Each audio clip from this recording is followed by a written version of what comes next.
Shout out to LTTV. Shout out to LTTV. Salute to LTTV in the building, man.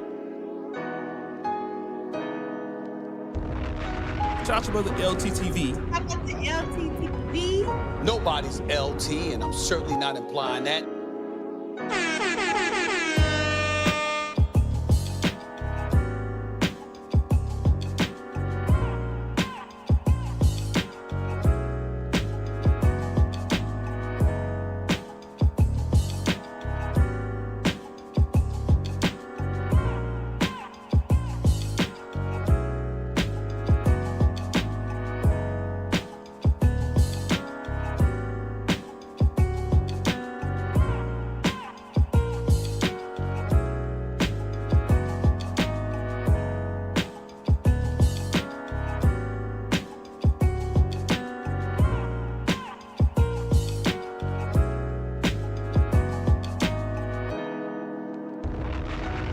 Shout out to LTTV. Shout out to LTTV. Salute to LTTV in the building, man.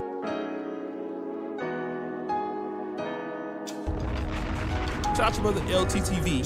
Shout out to LTTV. Nobody's LT, and I'm certainly not implying that. LT cooking your ass.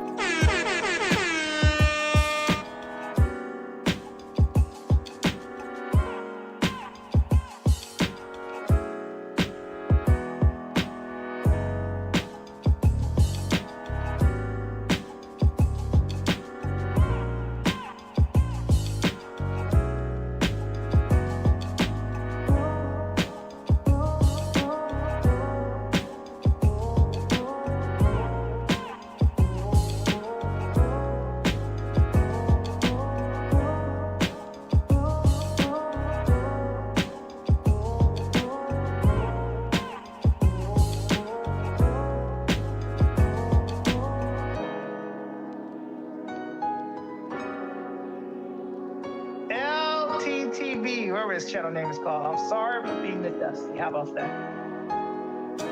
If y'all want to keep up with the news and this shit be going on, subscribe to LTTV. That nigga know everything about everything. I ain't gonna lie. Call it. Of course, take your time. What are you gonna do about Oshay, bro? He been getting at you, fam. I watched both of y'all channels, and Oshay's been on his 4th, 5th video on you now, bro. What have he said? The tether word has been flying around. Damn. Scammer. He went and found, and I'm not going to mention the next guy's video, but he went and looked up one of his videos and then started basically extrapolating and repeating those points in his videos. So, damn. I never really heard you say, listen, and I know he mentioned in his video that you said certain things about him and whatever. Wait, what'd I say? Was that crazy? Wait. I guess called him out for having the same type of talking points as Tariq Nasheed. And from there, he just been low-key going nuclear. Okay, well, here, so...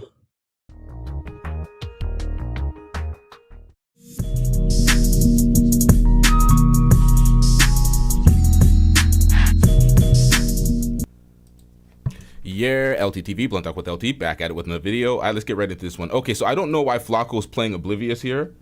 He's acting like he hasn't seen the videos and he hasn't seen the points that Oshay has made about him. I don't know why he's playing clueless. He sees everything in this media landscape. He knows exactly what's going on. There's a reason why I kept the chat in here, because the chat calls him out acting like, because like he's acting oblivious. He acts like he doesn't know what's going on. Let's get into this, chat. Shout out to Flakko, by the way. Shout out to Oshay Duke Jackson. You don't sound like you're aware of this, brother. Yeah, bro, listen, bro, like, I'll be real, bro. Yo, bro, so many people make, like, videos about me, like, every day that, like, I guess, like, you feel me, like, I wish I knew more about, like, what's going on to kind of, like, combat and, you feel me, and like, go back and forth. But, you feel me, yeah, I guess I'm not, like, too tapped in. So, like, when you say, like, what are you going to do about him, what do you mean? You're not too tapped into your own issues, but you're clued into everybody else's issues. Flakko, this is nasty work, man. The lie detector test determined that was a lie. The funny thing about this is The guy on the phone is trying to make Flakko find a specific video so he can get the beginning talking points of where the issue started. Flakko can't locate it until the guy gives up, or the guy on the phone couldn't locate it because he's choosing all sorts of different videos. He gives up, and then Flakko conveniently finds the video that has the beginning issue, the issue that started it all. And I'm like, bro, you know what's going on. Stop playing oblivious. Let's just get into the issues. Like, why do you think that he's so angry? Bro, I'll be real. Bro, listen, bro. There's people who make videos about me and every day. I honestly don't know. Like, I would have to watch the videos to figure out what I guess the issues is. like, you feel me, right? Like, have he told you what the issues was? I have never spoken to him in my life. Not like in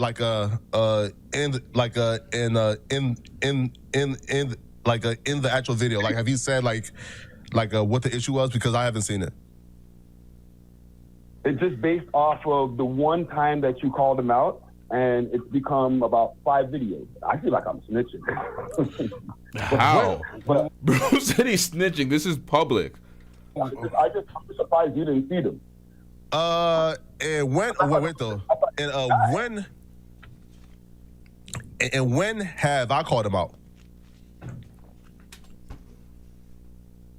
No way. When have you called him out? So this is what happened. He was ambiguous when he was calling out Oshay Duke Jackson. He's talking about a old head on YouTube that he respects. I think he said old head, or an OG on YouTube that he respects. And you're doing the whole, man, this is bullshit. This is slimy work, Flakko. You know exactly when you were calling him out, and then when you get to, let's just get to the point, actually. That's what I'm saying. He even played the part where he was like, yo, this is what he said, and I'm like, it's not that bad, bro. It's not like he went on some ether run or something. Wait though. Wait. Slow down for a second, okay? So when you say he played the part, what part are you talking about? Like, what's the part? He played from one of your videos, okay, where I called him out. You had said at one point, it was kind of a sub, where you were like, somebody said something about me on a video who I really look up to, but I'm not going to say nothing about it. And then you left it there. And then I guess you doubled back on another video, and then you finally mentioned his name. I don't think... You make a lot of videos, so I don't know if you even remember that. Yeah, I don't think I've ever said an Oshay's name in a video. Nah, yeah, see, this is that bullshit plausible deniability shit when you were pussyfooting around the issue. Bro, come on, man. Keep it a stack. You didn't say his name, but we all know who you were talking about. Oshay was sent the video, and the person said, I think Flakko was alluding to you. And then he responded to it. It's like, of course he's alluding to me. And then he broke down the details and showed why Flakko was alluding to him. Oshay, and oh my God, yo, I think I met Oshay we got connected 2023 or 4, and he gave me like some game and on YouTube, right? And you feel me? And from my perspective, like him giving me game, you feel me? Like that's like as far as I've gone, you feel me? In terms of like in saluting. I think what you're referring to when you say he says something about me, I think the video that like you're referring to was, bro, I don't know, was this a video that I reacted to? Was it a Chud video? No. It was a video where I reacted to Godfrey, right? Bro, you know exactly which video it was. It was the Godfrey video. That's how you know the inception of the issue when you go to his channel, but you want to act like you don't know when the beginning of the issue was. It was the Godfrey video, and I think it was David Oyolu. And what I said was... Actually, I shouldn't correct him because I can't pronounce his name properly anyway. Oh! David Ayolowa. I fucked that up too. I think David Oyolu, he was having a tough time receiving fair criticism, right? Because, yo, when people, like who are I guess, Africans or like immigrants, when they receive fair criticism, which I think is fair, like, hey, listen, man, we have a problem with people who are, who aren't born in America playing Martin Luther King Jr. because he's like a sacred role to us.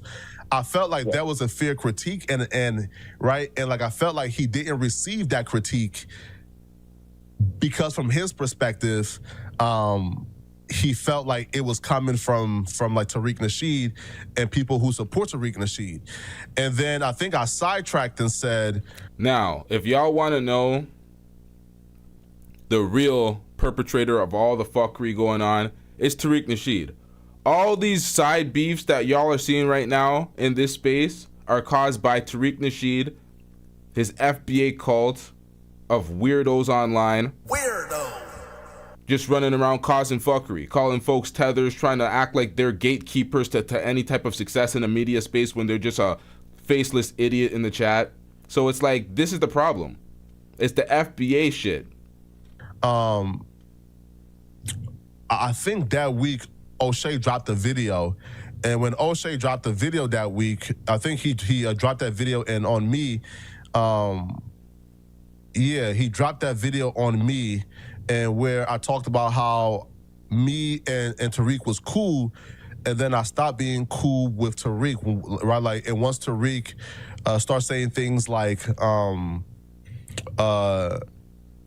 kids born in Liberia are born musty, and things of that sort, right? And him saying that there's nothing positive about Liberian culture at all. So once Tariq Nasheed... Now let me make the distinction if y'all haven't seen the past episodes and y'all are not up to speed.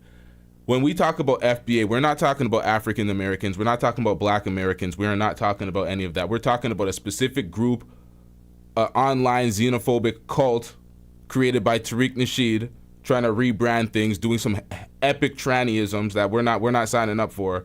Get these niggas the fuck out of here. They're trying to hijack the identity of African Americans and then say whatever we say as of cult online goes, and all this tether bullshit and stirring up division against other black groups. We're not going for it. This finesse is a weak finesse. Get these niggas the fuck out of here. He said those things, I kind of say, yeah, I can no longer support Tariq Nasheed. I think he's a bigot. I'm cool off of him, right?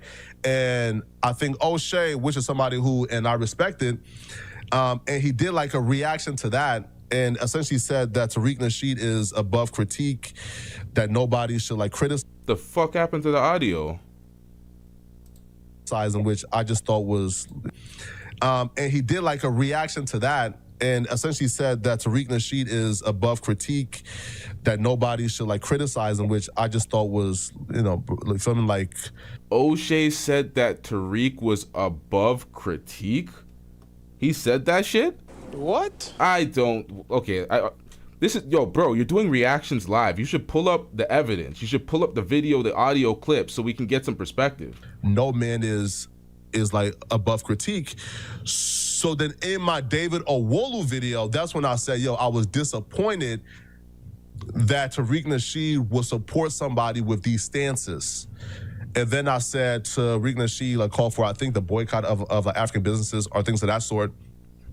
Right. So that's what I said. Like, I was disappointed that he took the side of Tariq Nasheed in that dispute instead of just calling it fair and down the line, especially after like Tariq Nasheed have said all these terrible things about Africans, you feel me? Like the boycott of the braiding shops and the babies born in Liberia is musty and this, and this. So that's what I said. So what about that did he say, did he have a problem with? And this is what I'm saying. What you just explained articulately, I don't see anything wrong with it. This nigga's on his 5th video, bro. Once you're done whatever you got to do today, and you got to spend some time, just see, this is the thing. His issue is that Oshay Duke Jackson is supporting Tariq Nasheed as Tariq Nasheed is saying a whole bunch of divisive shit. I have my issue with people supporting Tariq Nasheed saying divisive shit. I spoke out and I called Oshay out on that when it comes to Tariq Nasheed and the xenophobic cult, the FBA. I don't support those motherfuckers. That was my issue with Oshay. That was Afro Think Tank's issue with Oshay. We had a long discussion. We spoke about it. Afro Think Tank pressed them a lot more on that subject. They had a great conversation, ended the conversation amicably, went their ways. Everybody's still cool, but things were addressed and things were called out. Shout out to Lee with the $10 super chat. Lee says Oshay literally erases videos, and then when you call him out on it, he says cite your sources, but yet he is given grace. Most people know about Corey Tariq, but because of Oshay, he literally promotes skits. Now, this is a Tommy Sotomayor tactic. This is exactly what Tommy Sotomayor does. I don't know. I haven't seen. See, I know Oshay's done a bunch of lives on his channel where he's deleted them. But the things that people are accusing him of, I haven't seen in those lives. So it's like one of those things where things get posted and deleted. And I'm one of those people that get a lot of the post and delete. So I have a lot of evidence on a lot of people. I don't have anything like that as it relates to Oshay saying these things. So I don't know. Y'all are all saying this, but I'm gonna need some sort of formal evidence. Tommy Sotomayor does it a lot, so we know. I've caught him many times in the bullshit. So when people say that, I'm like more obligated to be like, yeah, I could see how this goes because I've caught him many times doing the shit. Shout out to Lee with the $2 super chat. Lee says Oshay deflected and went on tangents. Just go. You don't even need to go do a deep dive, dog. It's like it'll be in the first 10, 15 videos. You'll see your face on about 5 thumbnails. So I'm like, damn, bro. Like, the niggas is trying to take your head off. But yeah, but I'll be real, bro. Like, it's 2 p.m. here. I got about like 5 videos to do. I probably won't have time to. Right? You feel me? Like, I won't have time. Well, I guess like we could watch it right now. Wait, like, what video should I watch of his? Hold on. How about you try the first video, sir? How about you go to his page and try the first video so you can get the beginning of the issue before it starts getting into other components and factors to the issue. That's what you should do. You should just get to the first video. Hear my history. Let me give me a second. I just been sitting from the sideline saying, like, wait a minute, how did we get here, bro? Holy shit. 1 second.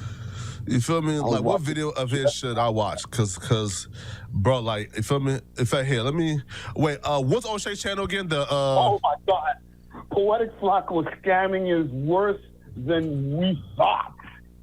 It's the last one. He's got you in the dashiki with an African medallion. Oh my God, man. And a stack of dollars in the other, bro.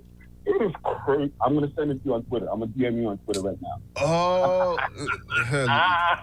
yeah, send it to me. Wait, here, if I here, I'm about to type in Oshay and Flakko and see what pops up. 1 second. Tokyo is crazy. Yeah, you feel me? You feel me? Like, yeah. I'm gonna type in Oshay and Flakko and see what pops up. Wait, and are you watching? I'm watching you on the stream, but you're a little bit behind on from when I'm talking.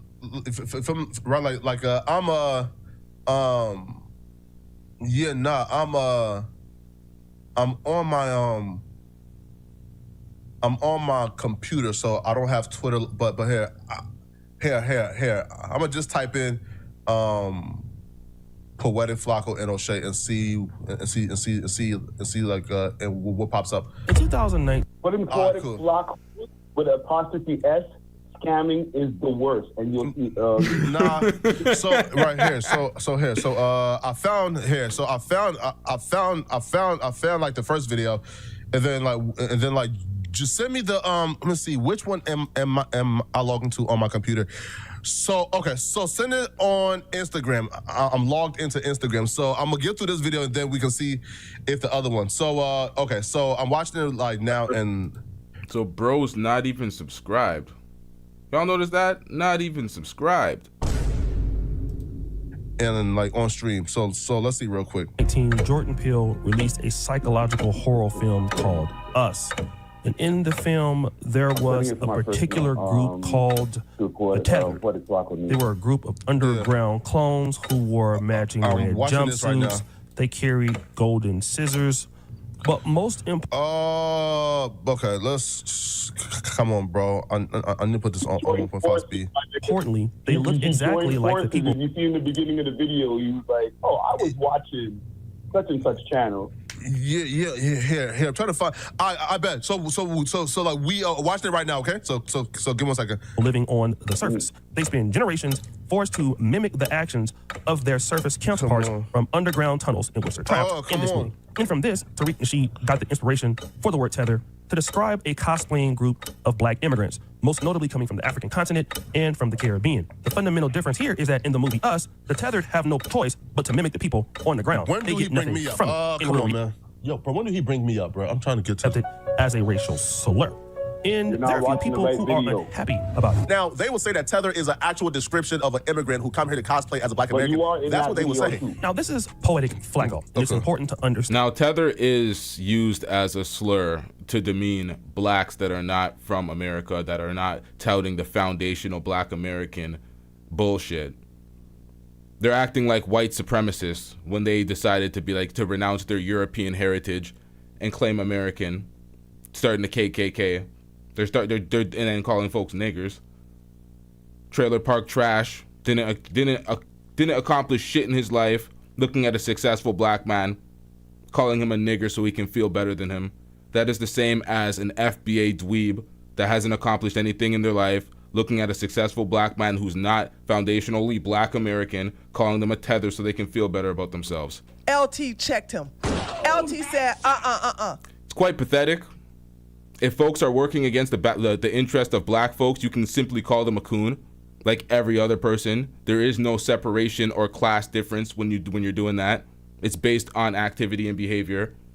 But no, they want to reinvent a new term so they can have a slur so they can feel greater, because this is a pathetic dweeb base of folks.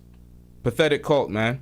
And that he is laying out the basis of the definition as given by Tariq Nasheed, are those who are in the online Twitter community or X community about FBA. But he would use a rebuttal by doing this. But then they say tether hairline. Oh, tether babble. Tether this, tether that, right? Like, you wouldn't say tether hairline if it was not a racial slur, right? If it was a description for somebody who come here and cosplay as a black American, then like you would use it as it's defined. The minute you start to use it outside of the actual definition and description, it then becomes a racial slur because you're using it to dehumanize somebody. I'm bored. The first 8 seconds, what you heard in the first clip, was only focused on the real definition. The remaining 26 seconds that he invested his time focused on the racial slur or abuse of the term, which he is correct. People do use that slur of a tether hairline, tether sandals, tether dashikis. I mean, all of those things are true. But I wonder, why focus on the slur, but not the definition itself? I like to debate in intellectual honesty. I will concede that for the sake of this video, the term tether can and has been used and maybe will be used in the future as a racial or slur to describe African or black immigrants. But what Poetik Flakko will have a hard time getting around is if he fits the actual definition without slurs of the compartmentalization of the phrase tether. The question is, will he actually fit what Tariq Nasheed or others have alleged against people like him and the remainder of his group? It is important to understand that Tariq Nasheed and other people in the hashtag FBA community have blatantly said that not everybody is a tether. It is a behavior. Somebody has to do something to fit the qualifications of the word or phrase tether, just as somebody who is a heterosexual or a homosexual or a bisexual or a drug addict or a football player or a basketball player or an attorney, you have to do certain things to qualify for the definition. First thing that I would like to leverage against the people who fit the phrase of tether is that they use FBA talking points. Not all people who fit the tether definition are looking to undermine black Americans right away. Yo, I'll be real, bro. I'm like 2 minutes in, dog. Like, you feel me, bro? Yo, all right, your shit, bro. I can't get through it. You feel me, bro? I'm like 2 minutes in, bro. Feel me, bro? It's like, bro. You feel me, right? Now, this is a light form of hating right now. He's acting like the videos lack retention. Like you watch it and you don't want to watch the rest of it. You get bored a few minutes in. But you are there for a specific purpose to hear yourself spoken about. So when he's speaking about other things, it's going to obviously not pique your interest. And what you are doing is dissing the video and the video quality by saying it lacks the ability to retain retention. it's like he's not getting to the point. You feel me? Like from like No, you're not watching the right video, Flakko. That's one of them. That's 5 days ago. All right, cool. Send me the video that you want me to watch, man. Feel me? It's in your DM. It's in your DM on your Instagram. But between 5 days and where we are today, wait though. I seen like this one right now where he has my me in the dashiki. It says Dustyville, North Dakota. Yes. Wait. I'm gonna keep it a stack though. All that tether bullshit and all that FBA influenced by Tariq bullshit. That shit does nothing for nobody. It's just a whole bunch of divisive fuckery. Wait, Paul, hold on, bro. Hold on, bro. I gotta watch this real quick. Wait, sorry.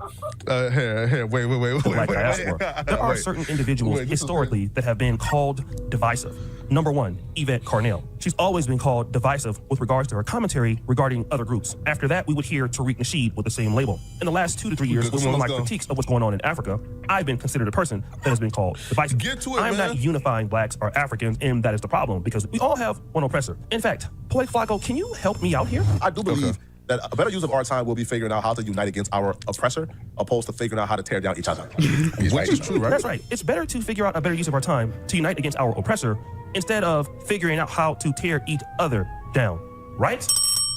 This will be important because this is what Poetik Flakko really feels. His personal brand is about unifying blacks, right? Huh? Rewind! In 2021, Poetik Flakko was not a big-time YouTuber. He was more... Bro, I was like mad skinny right here, bro. Listen, I ain't gonna lie, yo. I was like mad skinny without a beard. Yo, imagine me like this weight right now with a beard. More or less a troll. He would... We don't care. Let me tell you. We don't care. Kind of go around starting trouble here and there, kind of being like a prankster style of YouTuber. But his talent would catch the eye of somebody who was already solidified in the game. And that person was Adam 22. If you know Adam 22, he is a Caucasian man who owns a particular platform called No Jumper. Now, if Poetik Flakko was really concerned about uniting against a common oppressor and not dividing amongst each other, well, the question is, would he have accepted the job at No Jumper? Yeah. I mean, No Jumper is not a platform about uniting blacks. Bro, listen, bro. When I got to No Jumper, bro, like prior to me being in like Oh No Jumper, it was known for effery. When I got Oh No Jumper, I brought on Young Pharaoh, I brought on Tariq. I guess it's just my headphones and y'all are not having any issues, because what the hell? I'm dealing with some random choppiness. I'm like, yo, what's going on with this shit? Hold up, let me do some quick tests.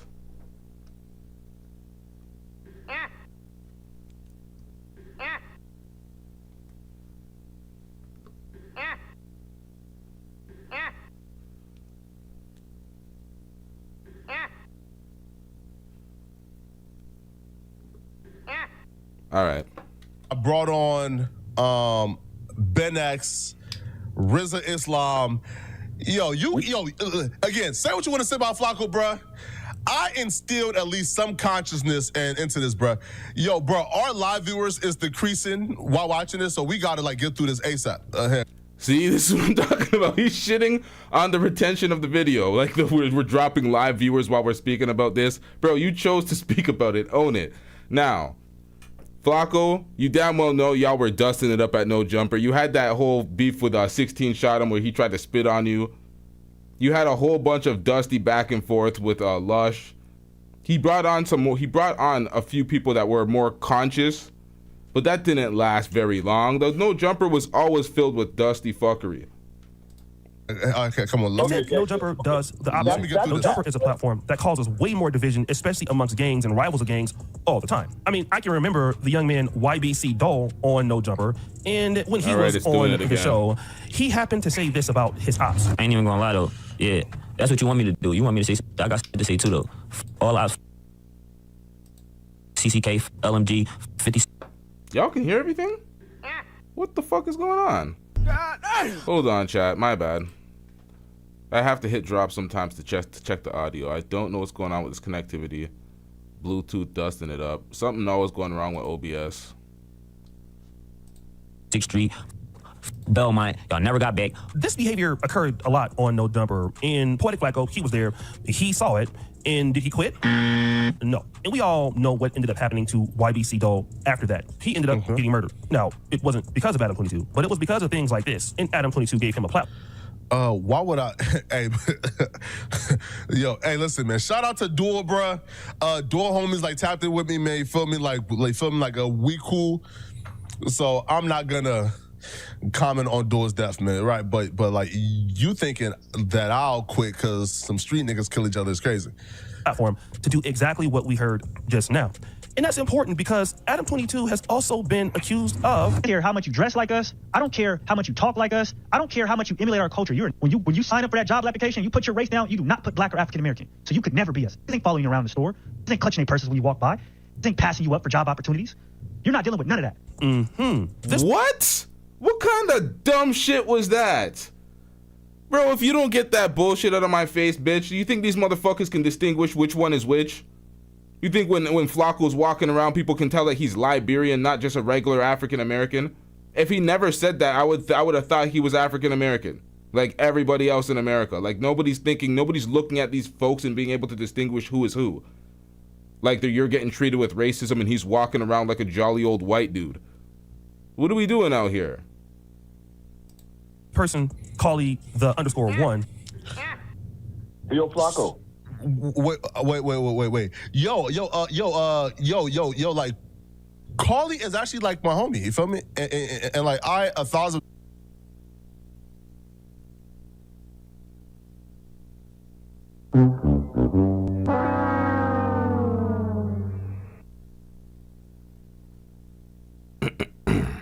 Well then. Said agree with what Carly said in his video. Yo, I'll be real, like so far, like I haven't really like seen anything that's that's too, you feel me? That's too crazy. What you saying on Friday? So listen, that's that. Okay, I got one more thing for you, and then I'm off. I'm off of this. All right. Sure. Okay. What's your status at No Jumper? Are you over there? Now, let me make something clear. You FBA idiots that are in the chat, you are speaking to somebody who gives commentary from their point of view and their perspective. I'm not one of these idiots that are gonna get a bunch of you dumbasses in my chat trying to overwhelm the message and then I'm just gonna go with it like some dumbass follower. You're in my chat. You're in my chat section. You are on LTTV. I'm not in your show. You're not leading the chat here, you dumbass motherfuckers. I'm tired of these niggas. These fraudulent motherfuckers. Who are you then if you're not African? You're indigenous to America? Stop trying to steal the Native Americans' identity, you fuck niggas. Or not, because you said you said you were gone, but then I see you in a video last night saying that you can go over there anytime you want. You over there? Yeah, of course. Nah, bro. Listen, bro. I'm still at No Jumper. Okay. Yeah. Bro, fam. Like, listen, bro. It's like, okay, there's no more like Thursday show, so what would I go back to? Bro has not been on No Jumper for so damn long. When was the last time you seen Flakko on No Jumper? Jesus Christ, this nigga lives in a different state now. It's not the same old regular commute. Right, so like, you feel me? So like, it's just all about me and Adam like figuring out, you feel me, like a show that's gonna work for us. Okay. I said this, and I'll say this in parting. I said this on my platform, and for the people who are out there, We Love Hip Hop Network. Yeah. I said this on my platform mad times. You are the biggest thing to come out of that network, bro. Oh, wait, this is We Love Hip Hop Network? This guy's in Toronto as well. Shout out to him. Shout out to the We Love Hip Hop Network.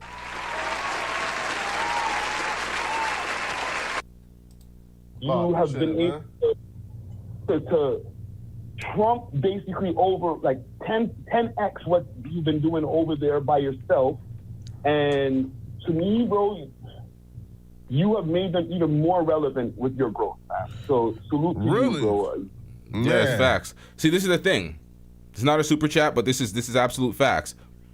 The thing about the FBA grift that works, and the reason why people are on it and screaming hashtag FBA, because when you are touting that shit and you are leading these idiots, for some reason there is an extraordinary amount of likes that populate your videos, a whole bunch of dweebs in your comment section saying FBA this, getting the most likes on their comments.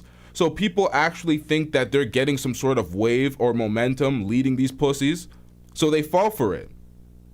And then it's FBA this, FBA that, not realizing that they're going outside like a gullible fuck nigga.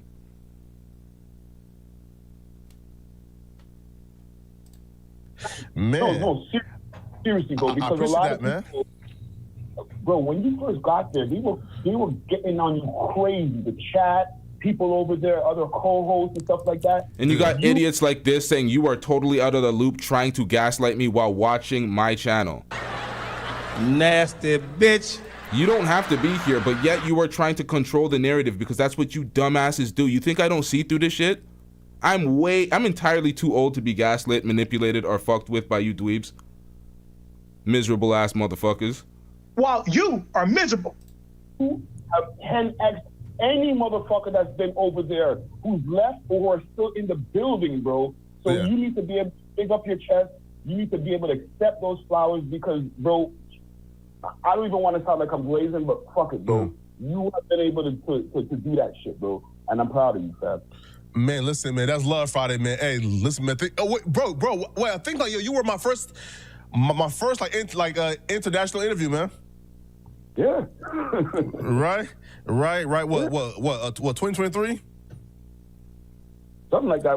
I got 2 interviews with you, fam. And I look at the times where you were at then and where you're at now, and I'm like, that did that shit. Yo, bro. Wait and see. And this video is 15 minutes long. Is way too long. Yo. Is there like a video where he actually explains why his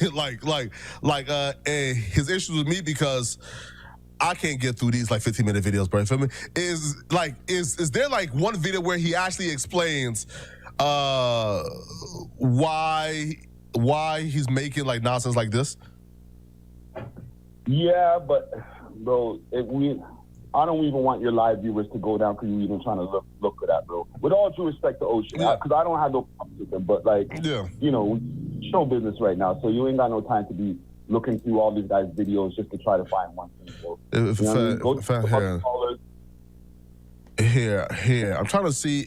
At this point, bro gave up. He's like, you don't have to be doing this. You're on live. This is show business. You don't got to look through all the videos to find the specific moment. And then by some miracle, Flakko finds the first video, the moment that he should have found initially. One video where he just lays out. Here, I'm about to type in Flakko to see. Is this just one video where he just lays out like what the issue is? Because I'm not trying to like go through. Is this just one video? Okay. I'm just saying that your side mission. What? Is it this? Is it this? Oh, okay. He's mad that I went at Tariq, right? Because So when I type in Flakko, it shows like. So you're minimizing the issues. You can't say he's mad that you went at Tariq and then he's going at you, because I went at Tariq as well, in the very same stream where I had our conversation with Oshay. Afro Think Tank went at Tariq in the same hour interview he had with Oshay. He doubled down, called the FBA everything I'm calling them in this stream right now. So it's like, come on, man. Yes, it shows like he's like much of the videos is me going at Tariq. So I guess, you know, like those are his. It's about 11. Like those are his like issues, but here, let's watch this real quick, and then this will be my last video. So it says Poetik Flakko fires shots at me. Okay, let's watch this. This morning, and I'm out for my walk because you know I'm fat and trying to lose this weight. And all of a sudden, I get a message. No. I think Flakko alluded to you around the midpoint of this video. Cool. This is the. And then I said, what he said exactly. I haven't talked to Poetik Flakko in a minute. So somebody DM him and says that Flakko. Let me see real quick. I'm out for my walk because you know I'm fat and trying to lose this weight. And all of a sudden, I get a message from one of my YouTube. So somebody DM him and says, I think Flakko alluded to you around the midpoint of this video.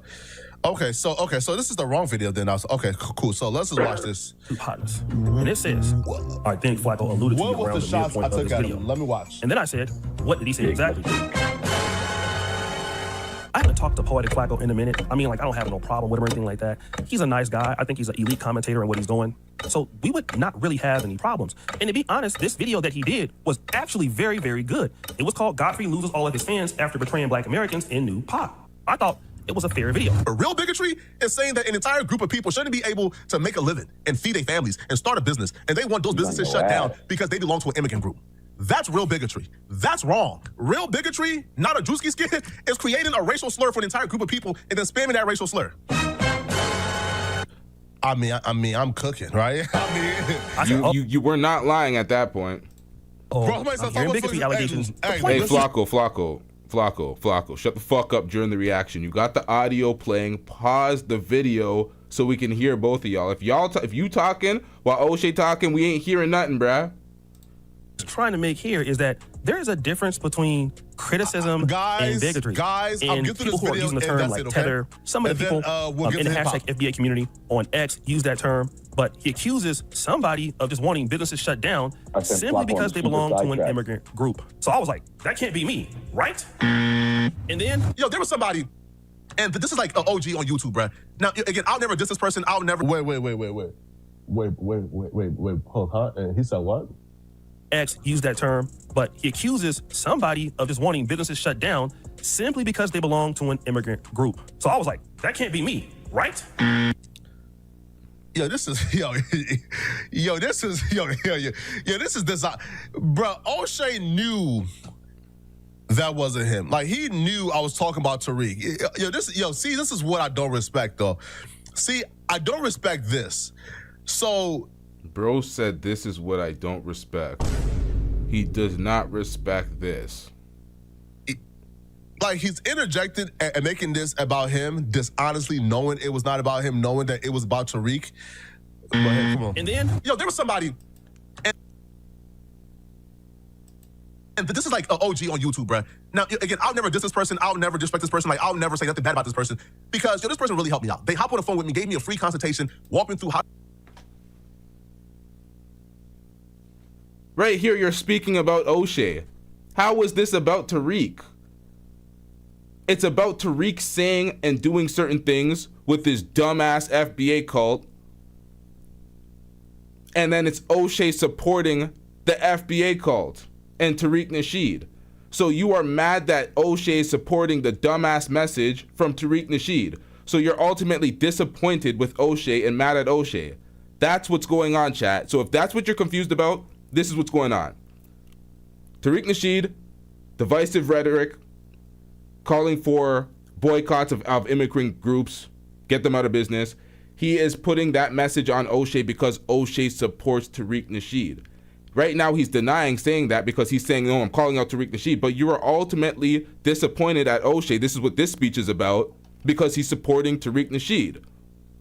Oshay didn't like this speech right here. He took umbrage with this speech.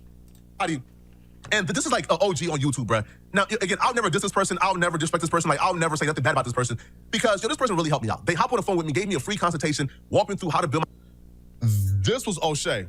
my channel, gave me like the systems, and I applied that to grow. So I would never. This was Oshay. Ever say nothing bad about this person. I was just heartbroken and really hurt, bro. Because, again, like I don't know if this person helped me out before he found out I was African. Okay, now. Yeah, right?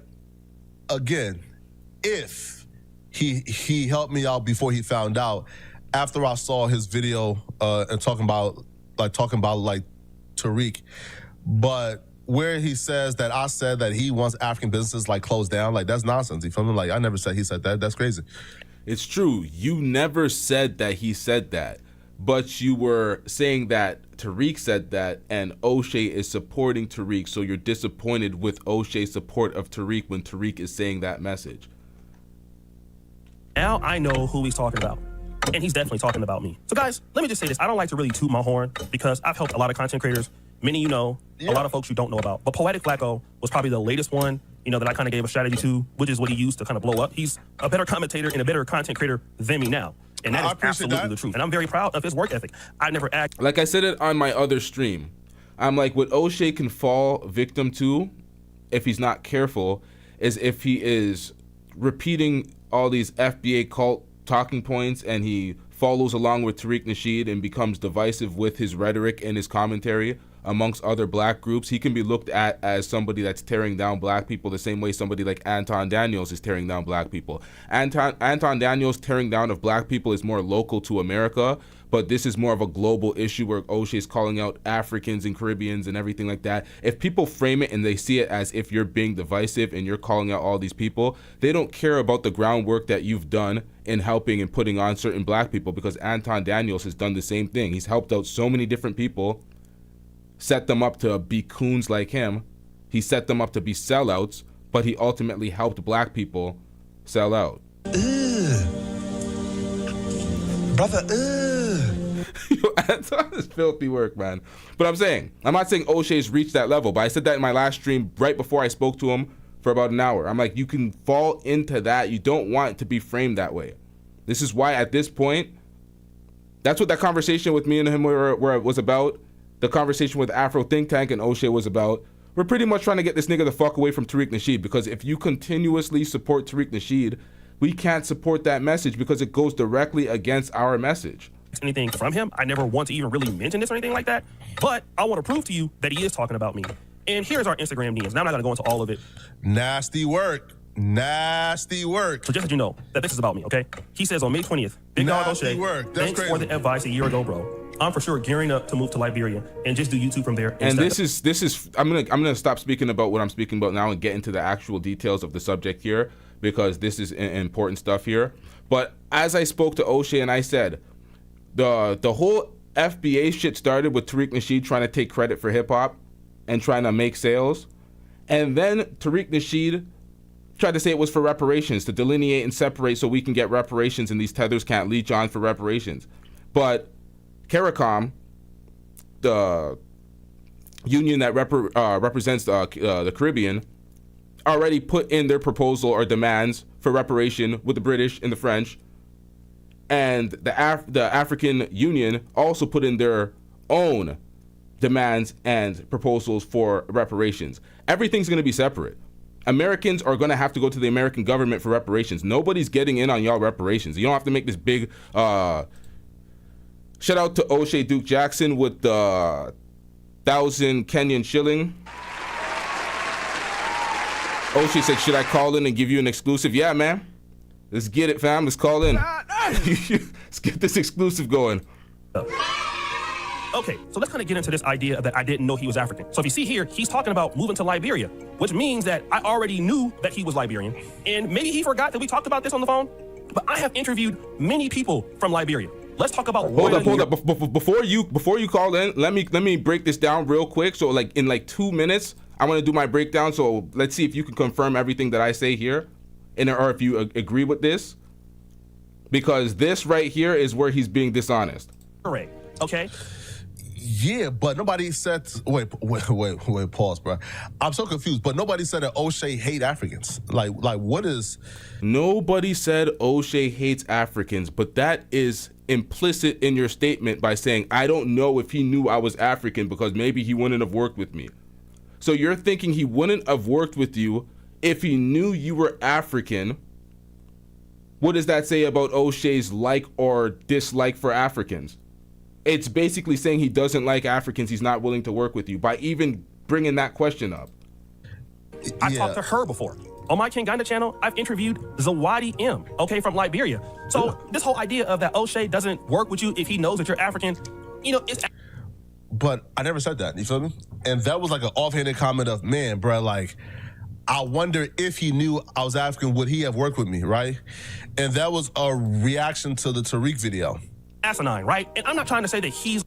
That was a reaction to the Tariq video. So he's trying to say that after he spoke about Oshay, his OG that gave him the way and taught him about things about YouTube, he made that comment about, I wonder if he would have worked with me. And then that was about Tariq all of a sudden. That wasn't about Oshay, but you were talking about Oshay the entire time. Real convenient. Lying about this because Poetik Flakko is putting out so much content so fast and it's kind of unscripted. Maybe he forgets. And again, it's been a long time ago, but this is simply not true. And I have some other proof. And you know who did the magic? A big shout out to my brother, Oshay Duke Jackson. He said, hey, Maya, you told me to come to Uganda, but I know what happened. All right, that's pretty much the breakdown I need to do. There's a bit more, but Oshay, if you want to call in and run the exclusive, let's get it. Shout out to Oshay Duke Jackson.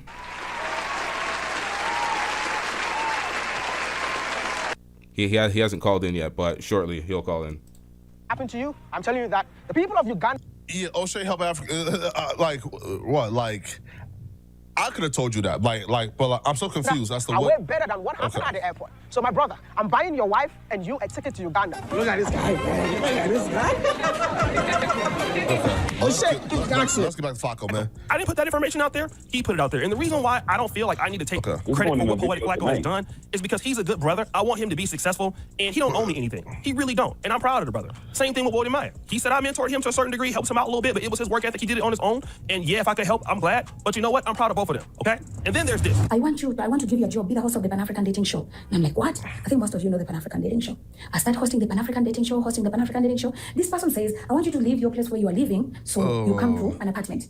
What? You know, as a woman, a young woman, you know me, I have issues with men.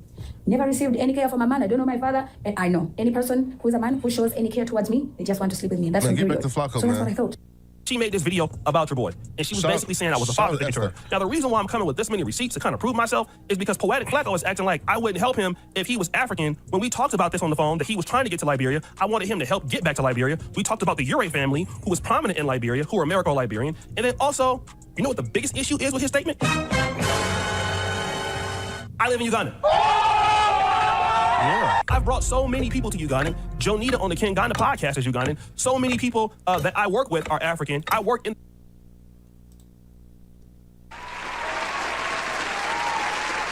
Shout out to Lee with the $5 super chat. Lee says, Oshay Duke Jackson has no problem when MTR and Kevin Samuels charge money. Oshay Duke Jackson knows about CARICOM and the Tantum Network, but plays clown. Oshay is a babble... Oshay is going to babble and go off on tangents. Shout out to Lee. Lee with the harsh criticism. Damn. The Pan-African space. I have the largest repet podcast on the planet. I don't even really advertise it over here. So I don't know who he's talking about. And like I said, I largely think that he just probably forgot about this, or he was just really biased himself. But then again, he would continue. Because like I don't know if this person helped me out before he found out I was African, or I don't know if he would help me if he knew I was African. But I watch a video where this person is essentially like going along with all the harmful rhetoric that this other guy has about people who's from where I'm from, and I'm like, damn, bro, like, they can't help that they were born here. They don't like they don't choose who their parents are. They were born here, and they're trying to make a better life for themselves. And the fact that you're supporting this dude who's saying that those people don't have a right to have a business, to operate their business, and they need to be boycotted and shut down because somebody from the same country as them did something wrong is bad and is foul and is not cool. So basically, he's saying, I just want somebody to be boycotted and don't have a right to have a business or operate their business. And if you knew I was African, but I watch a video where this person is essentially like going along with all the harmful rhetoric that this other guy has about people who's from where I'm from, and I'm like, damn, bro, like, they can't help that they were born here. They don't like they don't choose. Again, I'm talking about Tariq right here, right? Where Tariq is, again, you know, he's xenophobic. He's going at Africans. I'm talking about Tariq right here. Who their parents are. They were born here, and they're trying to make a better life for themselves. Bro, you can't throw rocks and hide your hands, bro. You're talking about Tariq running that premise and Oshay agreeing with it. You're disappointed at Oshay agreeing with and regurgitating Tariq's talking points. That's what you're saying ultimately. But now you're saying you're just talking about Tariq, so you said nothing negative about Oshay at all? So what was the point of even bringing it? Like, this is foolishness, man. You're supporting this dude who's saying that. I think you should just stand on your gripes, bruh. Just stand on it. And the fact that you're supporting this dude, again, he has said he supports Tariq. You're supporting this dude who is saying these things, and I proceed to say what Tariq Nasheed has said. People don't have a right to have a business, to operate their business, and they need to be boycotted and shut down because somebody from the same country as them did something wrong is bad and is foul and is not cool. So basically, he's saying... Wait, hold on, bruh. Hold on, bruh. Yo, hold on. Is this the crux of the issues? Because I'm confused. This is some nasty word. Dog, I said... I said, damn, bruh, I'm disappointed, man. You feel me? Like, I didn't know you was supporting this dude because he said these things. And I proceed to say what Tariq has said. And then Oshay is saying that I said that he said what Tariq said. Yo, Oshay, we can I can hear you. The audio's on, but the video's not. Oh, you can't. Oh, hold on. Let me turn the video on. The fuck? What the hell? Anyways, all right. Hold on. Let me try to see if my camera's on. Anyways, but you can hear me though, right? Yeah, we can hear you. Okay. I can share the video too if I can share the reaction. Hold on, so you can see what I'm reacting to. Let me pull this up. So I'm gonna give you an exclusive before this shit. My video is getting edited right now before it even dropped. All right. Yeah. So let me tell you what happened with the Poetik Flakko. If you go back to that April 22nd, 2026 video, really bad news for Tariq Nasheed. Poetik Flakko is reacting to what's the one like guy who does he's a real smart guy. He does like all these long videos. His name is I forgot what his name is, but he's reacting to that guy. And remember, Poetik Flakko met Tariq Nasheed. So if Poetik Flakko ever had any problems with Tariq Nasheed or his commentary, he's had plenty of time to talk about it because Tariq Nasheed hasn't changed the last, I don't know, like 7-8 years. So, FD Signifier, that's his name. Okay. So last July, I believe, last August, July, there was like the boycotts for the African braiding shops, right? Yeah. So I did some commentary on that because a lot of the black women were complaining about, some of the bad service. And that's what I was saying. Like, it's kind of known in the black world that not only, do black Americans have bad services, but also Africans have bad service in some of their shops. I mean, it happens here in Uganda or Kenya. So I said those shops should not get supported if they're going to offer poor service because number one, they're foreign. And when you're foreign, you have to actually offer higher quality service. So anyways, I didn't talk to Poetik Flakko for hella long. So I hear on April 22nd, if you go to that video, 13 minutes and 3 seconds, he starts talking about a YouTuber that's very fucking despicable, right? Like, this YouTuber is despicable. I would never talk to him again. Now, he says the word YouTuber. Now, it's important to understand because he's talking about Tariq Nasheed, and as much as Tariq Nasheed is on the YouTube platform, nobody would really consider Tariq Nasheed to be a YouTuber. We wouldn't really consider Tariq to be a YouTuber. But for me, I built my social media career primarily on the YouTube platform. So he then says this YouTuber has this hatred for these African business shops that should close down. Now, he keeps it vague, throws a passive aggressive shot. I respond to that video on April 24th, but the issue was at that time, I didn't know he was talking about me. I clipped that part of the video, but a larger YouTuber who's even helped me, that's Phil Scott from African Diaspora. Yeah. So I think that he's talking about Phil Scott from African Diaspora, but I didn't want to put it out there because Phil Scott was taking the same position with some of these African braiding shops as me. So boom, I took it in stride. He's calling some YouTuber despicable. I said, okay, cool, fine, whatever, right? It's not talking about me. Now he comes back in the Godfrey video and one of my brothers from YouTube, that was last month, I believe it was June 16th. Now he makes the same complaint again about this YouTuber, and this YouTuber, he says, helped him a lot, right? So now I know that he's talking about me. So I know he's talking about me. So when he's talking about me, and I made my response video, I'm actually trying to give him the benefit of the doubt, right? Like, I'm like, well, maybe he forgot. It wasn't until I went back and connected the fact that April 22nd video, in which he's saying I'm a despicable human being, he will never fuck with me again, he will never talk to me again. And now I combine the June 19th, that now I know that both people are the same person, which is me. That's why I know that. If you don't believe me, you can look at it yourself.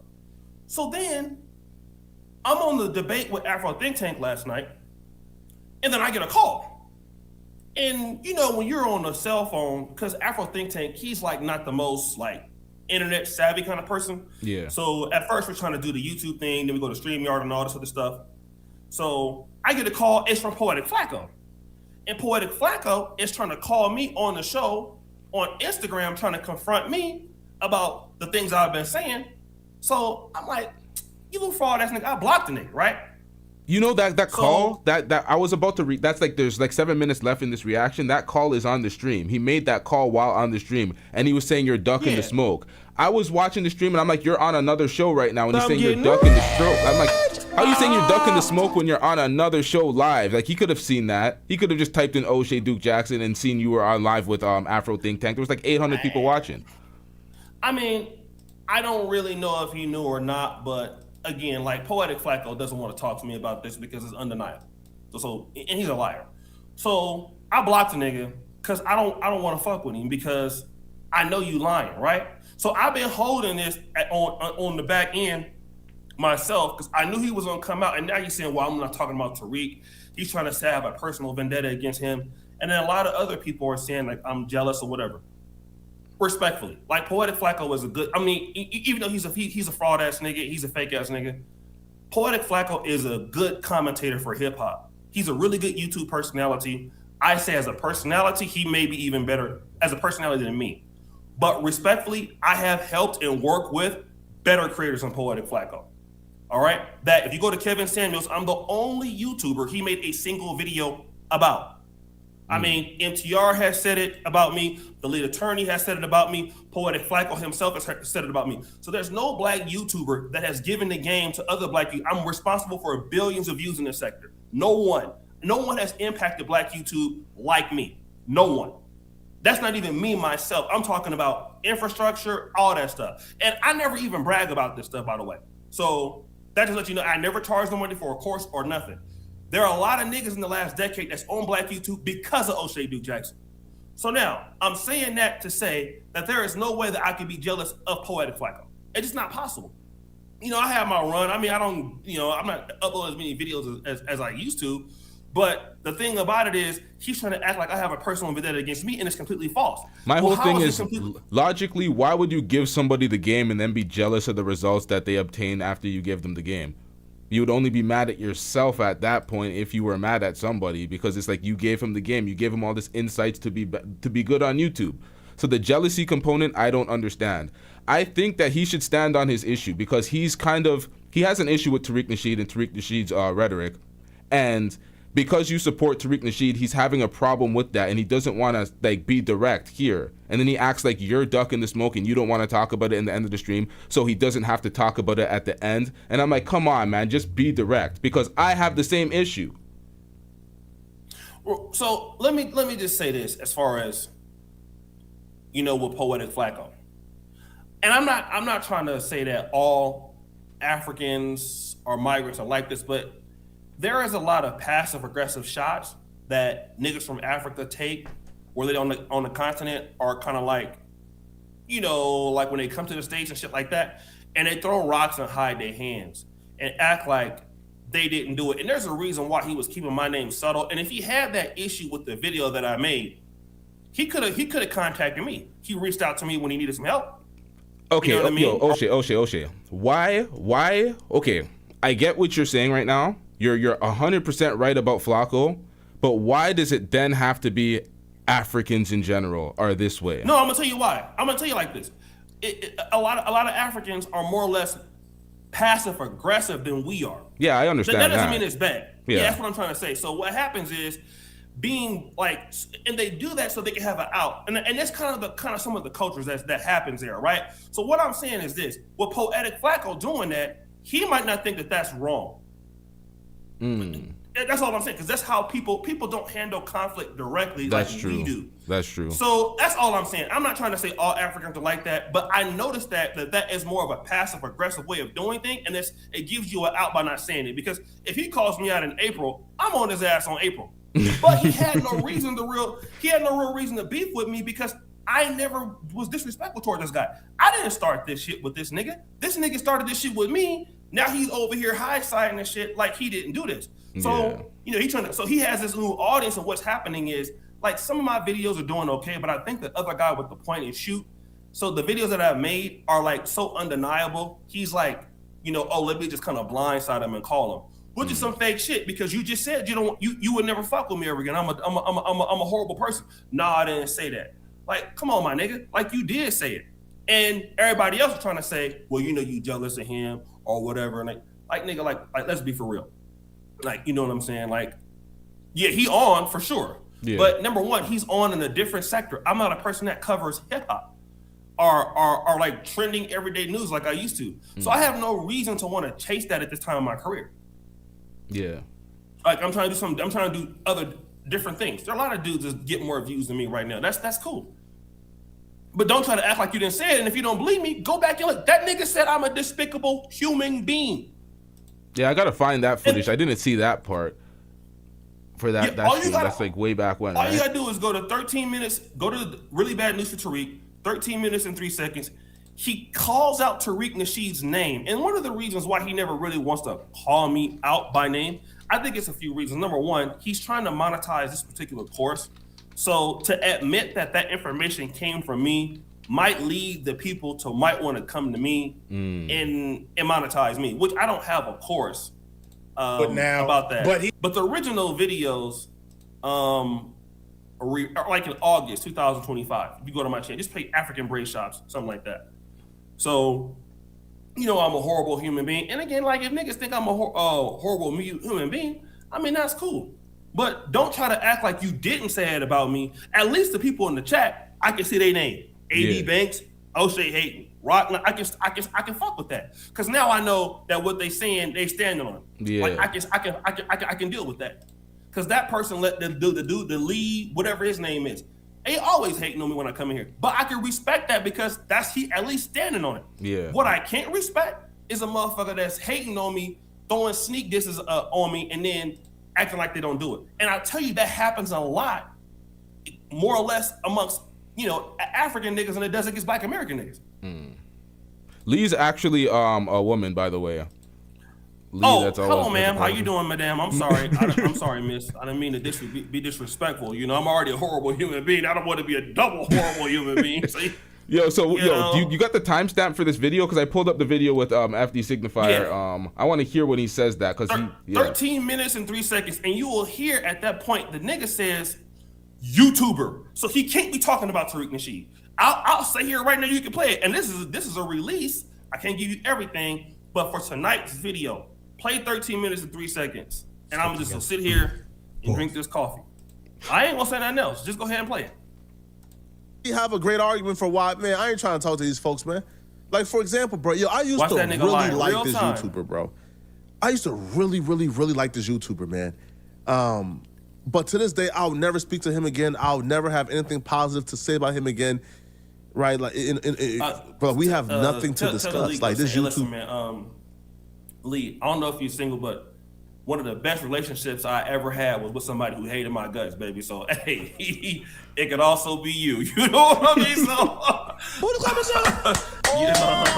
So, keep hating, baby. Just keep hating, okay? I ain't gonna do you like Abba. Don't worry about it. I ain't gonna do you like that. I ain't gonna do you like that. I'm gonna continue playing this. I bet you fine too, by the way. Despicable, nasty human being. You feel me? And I came to this conclusion because this YouTuber did a video where he was discussing and telling his audience that they need to boycott all African businesses. And I'm like, hold on, bro. Yo, Oshay, were you talking about all African businesses, or were you specifically speaking about the African businesses that were providing terrible services when it comes to the braid shops? I was speaking about the African businesses that were providing horrible services in the braid shops. I think I also talked about some African businesses that were actually, they had positive experiences. And that's the thing, like I said, if I had said that, knowing Flakko, he's the king of receipts too, well, why didn't you come out and clip me and put that out there? And the reason why he didn't do it, because you can't. Because if he would have talked about, I'm a hater, he liked views on his channel, it would have definitely got some views, for sure, in Black YouTube. It probably would have got more views than the Tariq thing, because the Tariq thing wasn't really direct. But if he would have responded to me in real time, that would have been a good feud for the community. Trust me. Yeah.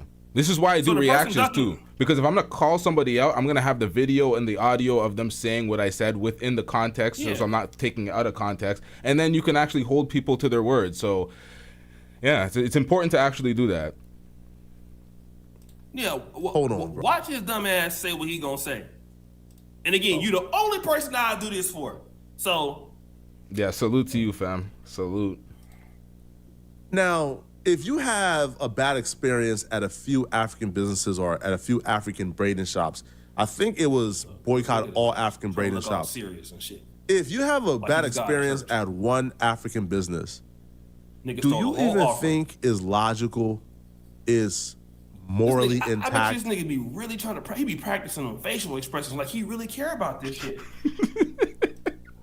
To say That nigga one be African practicing in the mirror like a motherfucker. business did something bad, let's boycott I'm really all hurt by African this. businesses. As soon as the camera Let's go what? on, Let's what? Like sales. make sure they go out of business. Let's tear down and attack the livelihoods of mom and pop shops who's just trying to operate. Like that's okay to y'all? Like, when I seen it, I was so confused. I'm like, why would anybody push for this? Why would anybody ask for their audience or push for a blanket boycott of all African businesses because somebody had a bad experience at one African business? Now, if this point was factual, like if you boycott all businesses because one business was fucked up, I would agree with that because I don't think that you should boycott all African businesses because one business was fucked up. I would boycott that very one business because we got to hold that business accountable. That business is not getting off the hook because you're fucking up people's hair. We're going to do a boycott. So I don't know what he's trying to say you said about that, but I'm thinking he's implying you said all businesses. He's lying. I mean, again, like Poetik Flakko, he'll sit here and think and talk like he care about FBA, right? Now, he says, oh, well, see, they can't help like with the African business owners who are fucking up. Well, they can't help who they was born to. They can't help if they make mistakes. Then he'll go on Adam 22 and says that anybody that's born of a gang member, not only should they die, their mother should die too. So now that's what I'm saying. Like when you start to see niggas not putting it down the line, he'll say, I support FBA or whatever he's trying to say, right? Black Americans, because that's his audience. A lot, Poetik Flakko not getting no money from no Liberians. Respectfully, I like Liberians, right? Like I like the LAIB, but he can't get no money off that community. So largely, Poetik Flakko is getting money from this community, but deep down inside, he favors the African community more than he favors the Black American community, which is okay. But don't act like you're calling it down the middle when you're not. So Black Americans, if they commit something wrong with them, their mama gotta die, and the kids gotta die. But Africans can scam and do whatever in business, but man, they can't help who they born to. So you have a preference. Just come out and say you got a preference, which is okay. But don't act like you really give a fuck because you don't. All right, let me get to the super chats real quick because I've skipped over these. We have Black Hokage X with the $5 super chat. You just have a thumbs up. Shout out to you. Shout out to Black Hokage X with the 37-month membership. You said don't be a goofy and hit that like button. Yeah, man, these likes are they're always suspect, man. I don't know who these motherfucking ghost watchers are. Hit that like button, you bitch ass niggas. Shout out to Black Hokage X. Shout out to CJOJ with the $2 super chat. CJOJ says, where's the original video of the braid shops? Read the Anthony Nelson dude. Where's that one? Hold up, let me find that one. Oh, we got one more of CJOJ. CJOJ says, doesn't seem about you, Oshay. Are you sure? And then Anthony Nelson says, Disha v. LA State BD of Nursing. What is that? Yeah. My dad got into some shit in Louisiana and couldn't get a nursing license. So this person, every stream comes and tries to post this. Like, that's not even me, nigga. Like, that's my father. But, since you want to waste your money by doing that, go ahead and make it $20 next time and post the same thing. So if you want. I've been on YouTube for 11 years. You niggas is not breaking no news out here that don't nobody know. But thank you for supporting, family. We appreciate you. Oh shit, I missed one of Lee's super chats. Shout out to Lee. Lee says he is not going to directly, I guess she's not going to talk directly about anything about Tariq. And he does erase videos. Brandon J is MAGA Republican and he's pushing him. Some of them were skits. Let me talk about that. So about the skits or whatever. I think I talked about the Tariq thing last time. Brandon Jamal is a comedian. Like, all right, he's talking about some stupid shit. I mean, Brandon Jamal is a troll. You know what I'm saying? Like, that's what Brandon Jamal does. Brandon Jamal is an entertainer. You know what I mean? It switches from time to time. That's how we know him going viral and all this other shit. Now, well, the issue was Poetik Flakko was trying to call Brendan Jamal out for being a raccoon, but Poetik Flakko said some of the most hateful things about black people. I didn't know it at the time, for the most part, until I put all of this. People were saying, "Yo, man, Poetik Flakko says this," but all I said, if you really feel that way, just stand on it. That's all you gotta do. That's the thing. At least the motherfuckers who don't like me here, they standing on it. That's cool. I can accept that. It's a lot of niggas don't like. My own mama don't like me sometimes. Y'all niggas not doing nothing that's different. Y'all niggas not doing nothing that's different. I don't give a fuck about you not supporting me, bitch. Nigga, I'm not thinking about you. Nigga, everywhere I go, that nigga is somewhere around with these funky ass $2 super ass. Nigga, you're comical, my nigga. Everywhere. Trying to expose somebody. You say that money and put it in a 401k or something, my nigga. Jeez, what is that? That's to the medical school degree or whatever they keep talking about. Yeah, I graduated medical school. I mean, what do y'all want to see that too? Like, why would I lie about that? You could call the Medical University of Lublin in Poland and ask if I graduated. Just call them. Y'all got my name anyway. Just call them. Okay, y'all got specifics, man. So stop harassing about this, because honestly, I personally don't give a fuck about this medical school shit. Like, it's great for you. Yeah. It's great for you to have a medical school degree, but for me to speak on it as a YouTuber when we're speaking about YouTube stuff, I don't understand the relevance. I guess they just wanted to call you a liar. Whatever.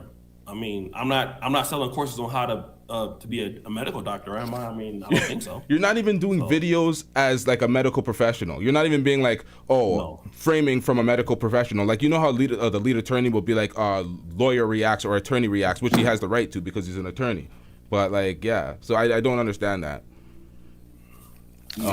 What else do we got here as it relates to Flakko? So Flakko is not standing on his shit. If he has an issue, he needs to learn how to be direct, because then you don't get into real issues like that. You can have a conversation where you speak it out the same way me and you spoke it out, the same way Afro Think Tank and you spoke it out. Man, he needs to stand on his shit, man. Somebody said O'Shea Duke Bryant. Damn. He goes like shock to shock. Okay, so Anthony Nelson says, now I don't care. But the thing is, the reason why I don't care, because it's not relevant to anything and I can't prove it or disprove it. So at that point, I'm out. Yeah, and if you look at the case, you can see the age of the person when it happened. I was like, maybe like what, like 19 or 20? You can't be a nurse at 19 or 20, it's a registered nurse. So anyways, now that you got that out the way, that's the situation with Poetik Flakko. And because he has new followers, he's trying to make it seem like I got a problem with him for no reason. Which, again, like, oh, you hating, you're jealous, or whatever else, or whatever the case may be, which is not the truth. Like, even I didn't know that the person had an issue with me. And like I said, if he had an issue with me, you know, just like you or Afro Think Tank or something like that, at least you guys will express it or whatever. I can come through, or I can respond in real time or something like that. You know what I'm saying? Yeah, because if you have access to the person and you can have a conversation about the things, then it's really that simple. You can just have the conversation. That's the way I see it. Right, that's correct. So, you know, when it comes, especially like, I didn't even break the news that I helped Poetik Flakko. Like, he's the one that said it indirectly, like whatever. But I never even told nobody. I never bragged about it on my YouTube, because I don't have courses or anything like that. So he ain't the first person that I told him, like, you know, in his genre, what's the best strategy, how to go it, like, you know, how to go about it, how to set your daily day thing up. So, you know, and then he gives me, so I'm despicable in April, and in June, like, he's heartbroken. And this is the problem when you're trying to go viral every day. This is the same issue Anton Daniels has. You just say so much stuff to go viral all the time, you forget what you say. And so, yeah, I mean, you know, because a lot of these guys are trying to put out so much content every day to make the most amount of money. Yeah. That they leave a trail of just contradictory things. All YouTubers will have contradictory talking points. It's inevitable, yeah. It's inevitable. Also, things change in your life, right? Like, you're not where you are in, you know, let's say 2 or 3 years down the line. But I don't think that's the case with Anton or Poetik Flakko. They are just trying to make as much money as they can that day. And so they're willing to say whatever they can say that day. And so, you know, and depending on what mood they in, because a lot of YouTubers are crazy. You know, some motherfuckers are like 4 or 5 different personalities. So depending on that personality that day, you know, that nigga will say anything. So one day, Poetik Flakko, he will never talk to me again, but he makes sure he don't say it's me. Then the next thing, he's so hurt. Then all of a sudden he calls me like, oh, bruh, I wasn't even talking about you. You know I wasn't talking about you. And like, these are just the different mood swings of a dysfunctional bipolar ass nigga. And this is why these guys do well on the platform. I'm sorry. Like, when you watch Poetik Flakko and Anton Daniels, you never know what you're going to get every day. That's why people like them. And as a YouTube personality, the best motherfucker you can be is a crazy, psychotic ass nigga like this. This is the best thing you can do. Because they will say anything. Like, Anton is the most contradicting motherfucker I've ever met on any social media platform. Anton Daniels says anything, any day, and the moral is completely fucking different. Yep. That recently happened to him with his panel. That's why he was getting exposed, because he was agreeing with some woman that he constantly goes against, and then he was defending her, and everything he said was contradictory. And Slimmy, or whatever his name is, I don't know the panel members, he was going in on him, and I'm like, yeah, this is bound to happen to Anton all the time, and then we could run up a bag making videos on it because he's always contradicting himself. I had a question for you about Flakko, and for some reason I can't fucking remember it, and I know it was important. God damn it, chat, help me out. I know there's something I'm missing. There's something on the table that I'm missing. Something obvious that I wanted to ask, and it just, my weed memory, man. This is what it comes down to. These backwoods, the kush, it's too much sometimes. I need to focus, man. What the fuck was the question, fam? Damn. Yo, I'm trying to think. If I talk more, it's gonna come back to my brain. But it was important. God damn it, what the fuck was the question? Chat, we need a second brain. Oh, now we're getting AD support in the chat. What the hell is going on? If you get grift, of course you can get. If you have reaction channels where you just play the first 2 minutes of a viral thing and don't talk until 2 minutes and 15 seconds, yeah, anybody could have a lot of subscribers because you're churning out 10 videos a fucking day, and you're not doing any heavy lifting. That's actually a copyright strike almost every day. Like 2 minutes, whole minutes. Anton be playing with his glasses, cooking breakfast and shit, playing with his hat, and the person's talking for 2 minutes. He's not even carrying the whole video. So of course, as a YouTuber or a live streamer, could you just play something for 2 minutes at the beginning of the stream, and will somebody be like, you have to carry the whole stream? This is the problem. As a YouTuber now, if you are a relatively new YouTuber or a small YouTuber, if you try to replicate what Anton does, you will get demonetized. They will say repeating. There's some sort of guideline that they say. Like, there was a video I was watching. Mike Drop Barbecue was breaking it down about a lot of people getting demonetized, and a lot of those folks were doing the Anton Daniel strategies, and YouTube wasn't monetizing it. They're saying there's nothing proprietary about this content. It's just repeated and recycled content. And I'm like, damn. So some people can get on doing it, and others will get literally demonetized. That's insane. So the question I have now, this is not the question that I was thinking about before, but do you still support Tariq Nasheed and his message, and do you believe in the FBA message, or do you think that it is a cult?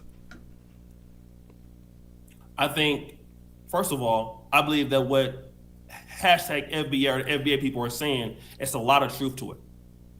It's a lot of truth to it. I'm not saying it's 100%, 80%, 75% full truth. I'm talking about without the shots, without the names, the core validation, the core messages. It's the truth to a certain degree, because that same thing is happening in South Africa in real time. I'm on the continent. I see when migrants come from Burundi to Kenya and all this other stuff, and those things are true without the shots. I think that there is, like, for Juneteenth, I have a video of like all these Africans that just kind of call after Juneteenth, and then let's say, for example, they're serving Ugusi and all this other stuff. So they're kind of changing what is for someone else and trying to make it theirs. But then, like I said, this whole insular part that many migrant communities have in the West, they are insular. So Black American society is more inclusive. And that's kind of why our culture is so prevalent, because we don't really have a lot of tribalism and stuff. And we kind of, people can come in like Louis Farrakhan, Marcus Garvey. We kind of accept those people. But it'll be very difficult to see a Black American have that same success if he were to go to Jamaica. I don't think Jamaicans would accept that person the same way. Kind of how we accepted Bob Marley or Rastafarianism. I'm not saying Jamaicans won't do it, but it's more difficult. Jamaicans tend Jamaicans to love Americans. We have Brooklyn Street. We have literal streets named what after. I'm saying is, yeah. Well, the point I'm trying to say is this: like, as far as somebody being the leader from a Black American society, it will never happen. It's not gonna happen. You're gonna have Jamaicans gonna run their shit top down. Haitians gonna run their shit top down, right?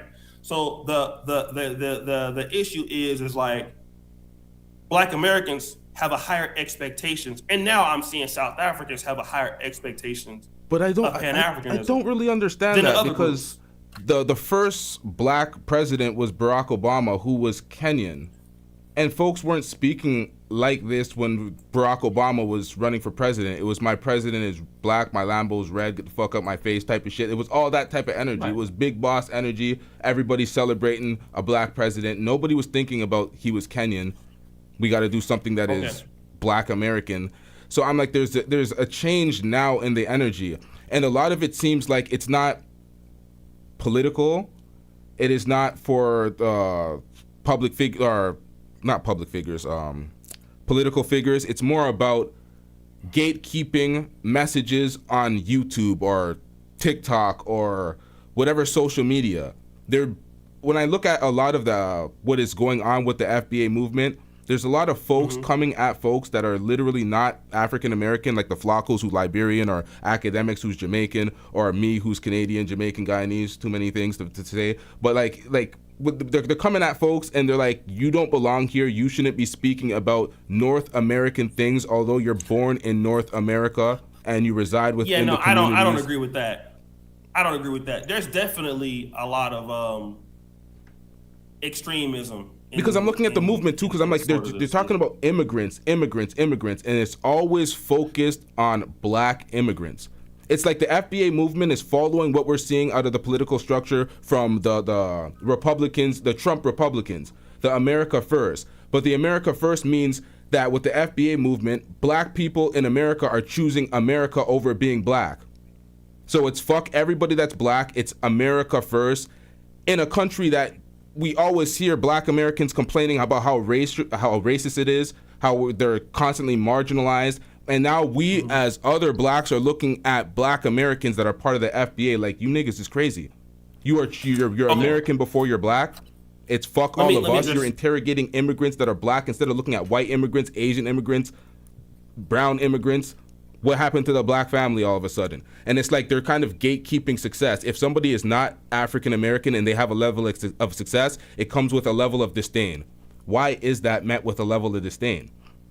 I'm talking about from the Tariq Nasheed mentality and the folks that come in my chat section and say all this shit online. I can't. I mean, obviously, like, you seen, first of all, let me, because you put a lot of ground for me to cover. Now, you saw my debate with Afro Think Tank, right? Yeah. I'm not the kind of person that is like an interrogating kind of person during debates or anything like that. I'm not like an intellectual per se, but I try to, like, as I'm talking about something, trying to learn and get a higher perspective. And me and Afro Think Tank been beefing for at least about 18 months now. Like, we've been like, I cussed him out, blocked him on WhatsApp, everything, right? So, but like, he wants the best for Black people, so there's no way I can disrespect him like that, because so I'm not the kind of person that handles myself as some of the other people who are a little bit more extreme. Let me get back to Barack Obama, because you're talking about that, and I voted for Barack Obama in 2008. Barack Obama was Kenyan and white, but Barack Obama, the reason why he won the election, at least part of it with the Black vote, is because who he was married to, which was Michelle Obama. He would not have won if he was married to a Kenyan lady. He would not have won if he was married to a white lady. The Black vote, I mean.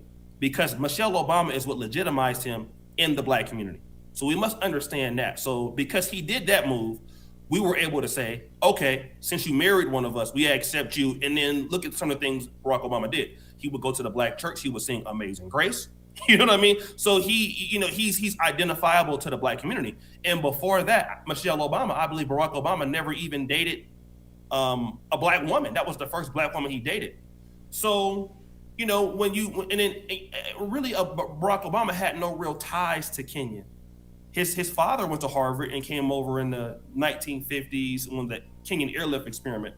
But of course, for us, that's a win. I still think that's a win for the Black community. But let me just say this. When we look at Black immigrants and we say, well, what about the white immigrants? Or what about the other people? I think the conversation is, well, what are the claims that these people have about certain problems that they have with these immigrants? Like, I think, let me give you the example. When Africans or Haitians say Black Americans made fun of us, made fun of how we ate our foods, we didn't feel welcome. I think that's a real point of contention. You must accept that, right?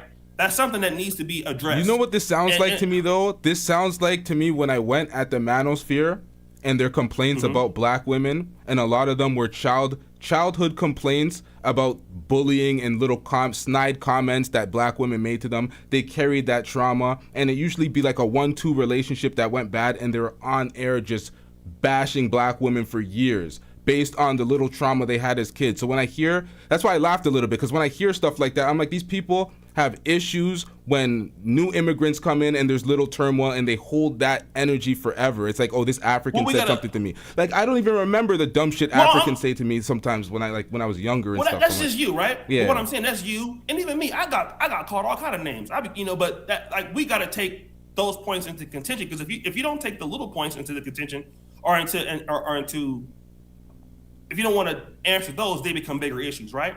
And I think what we have as a Black diaspora, when somebody brings their legitimate claims, we brush it off. We do it too, like, we just roast everybody like that. Well, what if those people are hurt? Because in their culture, that's personal. You know, like, I had roasted Dima one time, and Dima's Russian, and like it fucked him up for like 5 or 6 months. Like, we had split up for a minute. I don't know if you knew that. Me and Dima wasn't working for like 10 months. Yeah, I was aware of that. I didn't know why, but I was aware of that. Like, you made a reference to it in the video. You guys were beefing. Damn. Hard. Like, it was stemming, like, you know. So I had to check myself, to check yourself. So I think for all of us to work, each side has claims, and the wrong part to do is to sweep everything underneath the rug as if the person doesn't have claims. It's the same thing going on in South Africa. You know, there are things that the Black Americans have offended, and there are things that Africans have offended, and then we try to brush it off to defend our side to say, well, that didn't really happen, you should grow up. Well, then it comes into a larger problem. Now, when you talk about the whites, here's the difference. Most Black immigrants that largely come to the United States, at least now, some of the African, Nigerian, Ghanaian, they do pretty good academically, and you do have some of them that don't live around Blacks. The white immigrants almost will never live around Blacks. So if you look at certain places on the East Coast corridor, Philadelphia, New York City, Florida, you see a lot of Caribbeans. Now the Blacks live amongst each other, right? And so now you start to have some level of some issues, because maybe we kind of fight for some level of resources. Maybe I feel like you're not respecting me. And I think for the white immigrants that are coming in, I mean, you know, it's hard to have that contention because they don't live by you. Let's say, for example, here in Nairobi, like if I'm staying in Karen as a Black American, I'm not living in a normal Kenyan neighborhood, but the Burundi person that's selling eggs on the street is kind of like in the same sector as Kenyans. They're competing for the same thing. So when the Kenyans go complain, and somebody be like, well, you got 5,000 Black Americans there, because you have like that amount in Ghana, like 5 or 10,000. Ghanaians are not going to complain about them. They're going to complain about those from Ivory Coast, those from Liberia, those from Nigeria, because they're living amongst them. And so what I feel is that sharing this particular, corridor and living amongst these people, and you're going to have those kind of issues and strife because, you know, you're going to people that look like you, you're going to have some issues with them, you know, and everybody's going to ever be honest and say, well, you know what, we said some offensive things to them, and therefore I can accept what that person's saying about me. Nobody's really that mature. So you're growing up with these people, you're living amongst these people, their parents are telling you to stay away from them. Like my mom, I'll tell you right now, my mom will say, leave them Africans alone. Every day. She'd be like, don't trust. And Africans we have never done as good in my life till I came here for the most part. I was doing okay, but I was doing better in Poland to the end. But my mom still has like, you can't trust them. Like sometimes like watch, you know what I mean? But even though she have no reason to say that because they're taking care of me, you know? So everybody's gonna have a problem with proximity. You know what I mean? And so that's why all Blacks are gonna have those issues. Same thing with Haiti, I think it's Jamaica. Jamaicans don't want Haitians in there. I mean, is that really about, well, what about the whites? No, it's just they're more in closer proximity. Well, Canada did some slimy business because when there was an issue in Haiti, Canada went down there and they were training Jamaican soldiers to go deal with the issue in Haiti. So we were facilitating blacks fighting blacks on the island for no damn reason. Instead of the Canadian military going to handle their business, for some reason they trained Jamaicans to go fight with Haiti. So this is like, I don't like the fact that these type of things happen and it's always facilitated through some other governing body and then we end up fighting. And I'm like, God damn it. But it is what it is. CJ OJ's in the back. I know there's some people in the back. I'm not gonna. The thing is, I can't bring people on while I have like another YouTuber on chat. So it's like that's like an ambush, and folks don't want to do that. Just answering questions. No, I really don't. But yeah, no, we're not gonna do that. We're not gonna do that. I'm just gonna call it from now. We're not gonna do that. They can come on after you're done. We're not gonna do that. Yeah. But anyways, like I'm not gonna hold your show up. But like I was saying, for me, when I try to debate somebody or talk to somebody, I'm not there to. I'm just trying to understand. I'm trying to understand right now. I'm not trying to debate you on anything. I don't really do formal debates. You know, like even with Afro Think Tank, that's the kind of like I'm here to learn. And what I try to say is, let me just say this. Let me just give you the honest truth, right? Like what I honestly believe. The black world has so much opportunity, like together, right? That's why I'm still associated with Pan-Africanism, right? But the points that I make, even though you think those are about FBA, listen, LTTV, those same points go towards the young people in Africa that struggle every day. The same broken systems that keep those people over there from Africa to diaspora, will those people make it? What about the people that's still on the continent? You know, like I don't never show people send their little kids. Like I'm coming out. I did my creator podcast with Raymond Kahuma. We filmed our first episode. I'm like at 4:30 in the morning. It's a young Muslim girl with flip flops on, dirty, and somebody has sent her to come ask for money. I never display that, right? But this is what happens all the time. The same mechanism that causes division, you know, is what is hurting the African youth to not have opportunity.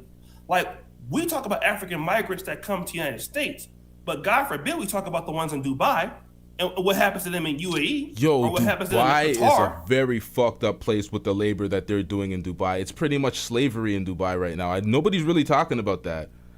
Go look at my episode on Oman. I mean, I've had people talk about this. So like when we're talking about it's like these situations are not just about what's going on with FBA. Because to be honest, like I have a better world view now. And so there's so many people that have these, if you look at what's going on in Nigeria, in Benin City, all these women that get trafficked to Libya, they drink their own urine to stay alive. You know, like Jesus going Christ. Into Libya, going into Spain. Like when you look at the bigger world view, the brothers and sisters that come to Europe and the States, they're just there to survive, to help their family back home. Then some of them send their money to back home. Their parents steal their money all the time. They're supposed to be building the house. Like, so I'm looking at it from a larger perspective, not just because you support FBA, but Tariq don't live in Africa. I do. So what he's talking about is just one part of the issue. The other part of the issue is you have these people, because their government failed them, when they come to America or Canada, they can't actively participate in collaborating and building with other blacks. Not really, because they got shit to take care of back home. You know, they got like, I know women that gotta come to the main city. They have like 3 or 4, their mama and daddy still fucking having kids. Like I had one girl I was dating, her mom was like 50, still getting clapped. She had like 12 kids. So when the mom ever come to Kampala, she had a 1-bedroom apartment. The mom and all the kids come to stay with her for like a week. And she's responsible for making her money and then sending money back home. Damn. This is the kind of world that we live in on the continent. Yeah. So I know everybody doesn't know that, but the reality is that we can't have collaborations unless the Pan-African world creates people that can participate in the ecosystem of Pan-Africanism. And that's not what we're doing. The FBA thing really is on a larger scale of thing. The diaspora war online is a small problem. It's not as big as, let's say, for example, the Hausa and the Yoruba beef or Igbo beef or the Indabelles and Shonas and Zimbabwe. It's nothing like that. Yeah. It's really small. It stays online, right? Yeah. And, you know, you turn the computer off and that's it. But when you look at the world scale of what's happening on the continent and the whole entire black world, or Haiti, Dominican Republic, or Haiti, Bahamas, this is what's going on. And some of that's the white man, and some of that's us.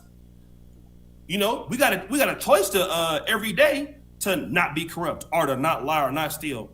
When I want to come on your platform, I can make, you from Canada or whatever.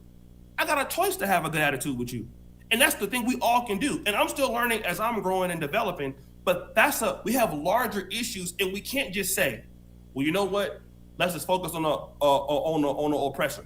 That's it. But if I have a personal choice to be rude to you for no reason, I'm participating in that bullshit. For the way I look at it, I don't like the infighting amongst different black groups, but the whole just go against the oppressor, because I realized a lot of this building from different places, you can't just build on we hate this motherfucker or a negative type of direction. You got to build on common positive influence or positive I'm getting all these brain farts right now because Flakko's in the chat right now and I'm trying to do too many things at once. You got to build on positive standpoints and positive aspects and common positive things, positive commonalities. There we go. That's what I'm trying to say. So Flakko sent a $5 super chat. Flakko said, "Why you lying, LOL?" And then Flakko also sent another chat saying, "Oshay is a pathological liar. The new video he pulled up after the first video got debunked has nothing to do with him. Oshay, you don't gotta lie to have beef with me, bro." Play the video. Play the video for him right now. Play the video for him right now. Which one? If he don't delete it, play it for him. Which one? The one with FD signifier? Yeah. Shit, the one that he says a YouTuber. He ain't talking about Tariq. Okay. I gotta find wearing that the sandals. Them sandals is too tight, man. He loses circulation going to his brain. So like I said, Let me pull that up. Yo, Flakko, you gonna call in? You can call in. We can speak this out. We can hash this out and pretty much get through this right now. But that nigga's lying on me. And that nigga made the video April 22nd. He said the YouTuber was despicable. Okay? Yeah. He's not talking about Tariq Nasheed because Tariq Nasheed's name in the title. He took a shot at me even then.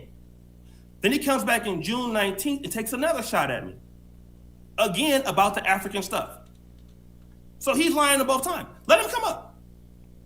Because we're going to play the video and ask him, when he come up here, let him come up here and spin it. Let him ask you who he's talking about.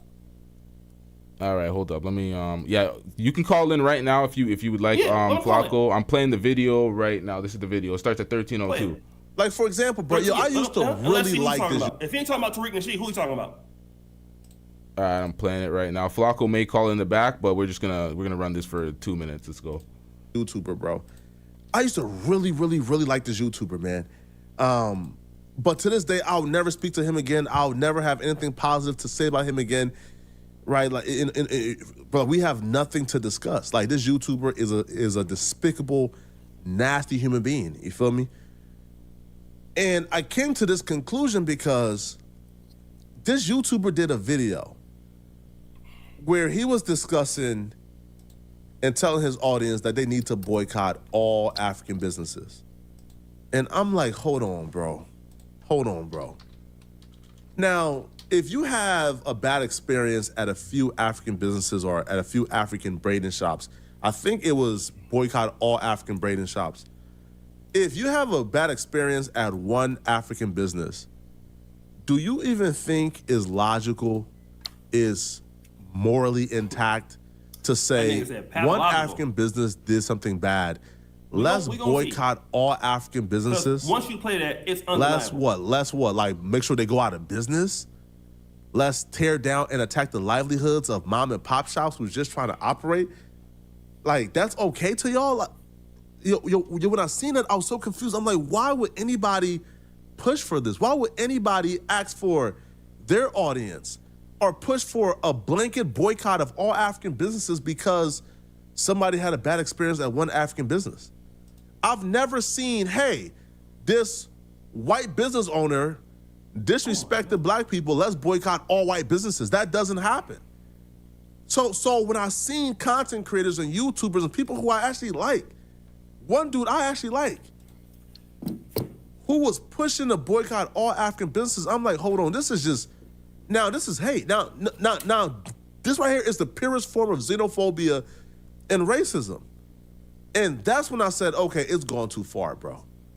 We can have our disagreements. We could talk about, the best way for us to move forward, man. But to logically come to a conclusion that you are morally inapt when an African business did something to one person, and now you're saying all African businesses needs to be out of business. Boycott them all. Mom and pop shops who have no idea what the internet is. They're just running their business in real life, who've been in a community for years. Boycott them, bankrupt them, take away their income. It just doesn't make sense. And I just felt I'm here. He's here. Mm-hmm. Yeah. So how am I a pathological liar, brother? Please explain. Yeah. So first off, is this a good faith conversation, or you are like rooted in the lie you told, and there's nothing, no evidence can be reduced to where you're ready to come off this lie? It's a good faith. Cool. So that video was in April. That week, I had a Clubhouse conversation with a YouTuber I thought I had a friendship with called Urban Politician. He did a direct video about the African boycott stuff. That's who I was referring to. Oshay only came on my radar because I think Oshay did a reaction to when I said the FBA group. I'm not sure, but but Oshay did a reaction where Oshay was pretty much like going at me on behalf of Tariq Nasheed. And then that's when in the next video, I'm like, damn, bro, like, I fuck with Oshay. Like, I don't know, like why he would support like Tariq Nasheed. And then I went into the narratives that Tariq Nasheed has been saying. But Oshay first reacted to the second video where I'm talking about Tariq Nasheed narratives. And then he said that I was saying what Tariq Nasheed has been saying that he said. And then I guess once he went back and listened to that and found out, oh no, damn, he was saying that he supports Tariq Nasheed. He went back and found this video that has nothing to do with him. Now, my thing is like this, brother. Like, listen, there's a bunch of people who wake up every day and find a reason to hate Flakko, right? They don't need a reason, right? And again, I won't hold it against you if you don't have a reason. But this first video here has nothing to do with you because, again, in this first video, I'm saying despicable human being. In the second video, I said I would never say nothing bad about Oshay. So that can't be the same two people that I was talking about. But I guess you got fed the first thing. Now, again, I'm assuming that you misinterpreted when I said, he's supporting this guy who said this. And then you said that I said you said this. So I'm assuming that was like a misinterpretation and not just bad faith where people look for things to try to like start YouTube beef about. But this first video right here, and after I guess the second video that you reacted to didn't work. Now like this first video right here has nothing to do with you like at all, like under no circumstances. Okay, can I respond? Yeah, sure. Okay, so Poetik Flakko, I wasn't even really on. Like people were saying certain things about you, but content creators, we grow. Like there are certain things I was saying maybe like 10 years ago that I wouldn't say now. So people were saying you were saying certain things, but okay. Here's what I do know about Poetik Flakko after looking at the point and shoot. I'm not gonna go into personal details, but it is true that he has you in so many hypocritical situations all the time, blatantly lying about stuff. I mean, the contradictions are there for the world to see. So you could be, listen what I'm saying. This could be true about Urban Politicians TV, but here is what matches in both of these videos. Urban Politicians TV, in this video, you said that's him. You had an issue with the person talking about Asian beauty shop. So this YouTuber and then Asian beauty shop, okay? Now, then June, because at first I reacted to this video on April 24th. I'm like, nah, he's talking about another YouTuber. I think he's talking about Phil Scott. Then I come back, somebody sends me the video of what you're saying on June 19th about somebody who helped you. Now, let's say, for example, that is about me, and I know that's about me. If that's the case, why not reach out to me? You have my information. I follow you on Instagram. I've always been supportive of your career. I've never hated on you. So, and I've worked with creators who are more successful than you in my career. I mean, you're doing great now. I'm glad of that. But you can never say I'm jealous of you because almost in the last 10 years, nobody has my record in developing creators like I've done it. So I can't be jealous of you. So now, if you really felt that way, why didn't you just DM me, hey man, you know what? I want to talk to you about this. Cool. I'm a reasonable person. But you didn't do that. So what happens is that little passive aggressive shit you did in April, and then now you leave it for me to make the decision for you. And it matches up. I hear Asian boycotts, I hear this. So now if you want to say that, I said African boycott, right? Yeah. You said Asian, both of them had the same Yeah, facts, so right? Now, so what I started doing, the videos I started making were never about what Poetik. I don't do the point and shoot. I just start going out for what I started seeing because it's evidence that you put up so much content throughout the day, you forget what you say. So if you want me to believe this Urban Politicians TV, you would never talk to them again, then why don't you say that? Why don't you stand on who you're talking about? For the second video, you clearly talking about me, but you're not saying it. So why not say my name? So again, you create this. Because again, what I just say is this though. Oh, sorry. Hold on. Sorry. You Go ahead. You create this fogginess, Flakko, that somebody got to guess. And that's, I'm not going to say it's all Africans, but I kind of dealt with that passive aggressive shit with certain brothers from Africa. So I'm like, okay, this makes sense. And so now do you want to try to play it like I'm just out here pathologically lying on you? Bro, there is so much content about you pathologically lying. I don't think you should ever accuse somebody of that. You really shouldn't. Because you put out so much content from day to day, I don't think you remember. Now, I'm going to say this. Well, there were two different things, though. Oh, sorry. Okay, Sorry. Let me say this last thing. So, as far as, like, being biased towards FBA, here's what I've noticed. On one hand, you can defend, like, we ought to stick together and come together for a common cause. Now, but I know that you have differences because with the African braid shop stuff, you never thought about what I was saying on the African braid shop, because I'm very intellectual when I'm talking about there, that the certain people who have bad businesses should not be supported. I wasn't saying all, and you can't find a clip of me saying it all because it don't exist. But I never said that. Let me just finish real quick. Oshay, I had no idea what you even said about the African British shop. Like, I didn't. Bro, yeah, like that wasn't my shit.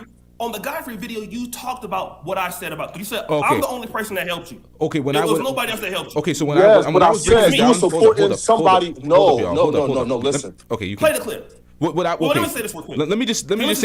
Let me just say this real quick. Go ahead. I think that what Flakko was saying was he was disappointed in Tariq Nasheed's rhetoric and what he was saying about the African braid shops, and he was disappointed that you were supporting Tariq Nasheed. Flakko, now that That's you're exactly here, what I said. Is that what it was? Okay. Okay, hold on a second. Listen, he said this guy helped me out, and what I'm saying is the first April video matches almost. But that was not about you at all. Listen, April was about a debate I had on Clubhouse. Why didn't you say that? Right, where again, me and that person. Why didn't you say that? What are you talking about? Because I didn't listen, right? Go ahead. Because again, I didn't expect for somebody to go watch that video and then come to a false conclusion. Oh, he's talking about me. Bro, listen, bro. Again, when I talked about you, I said this person right here, I would never say nothing bad about. I was just disappointed that he supported this man who got this narrative. I said you supported somebody who said this. I don't know your opinions on African braided shops. I don't know it. All right. I was talking about you making that video, going off on me, and supporting this. The April stuff had nothing to do with you whatsoever. What, is he still here? Yeah. Did it cut out or something? Okay. Yeah. Nah. Right. And like I'm still here. I think and Oshay left. No. I'm definitely here. Right. So, here, listen, man. Listen, bro. Like, and even in the language and how I described it to people, one is a despicable person. One I got love for, and I'll never say nothing bad about. That don't even line up in talking about the same person. Clearly, those are two different people that I'm referring to. What I think took place, man, is like once like Oshay like went back and watched like the video with like Tariq, and he said, "Oh no, damn, he wasn't talking about me, and he was talking about me supporting somebody who said this," which clearly, yeah, right.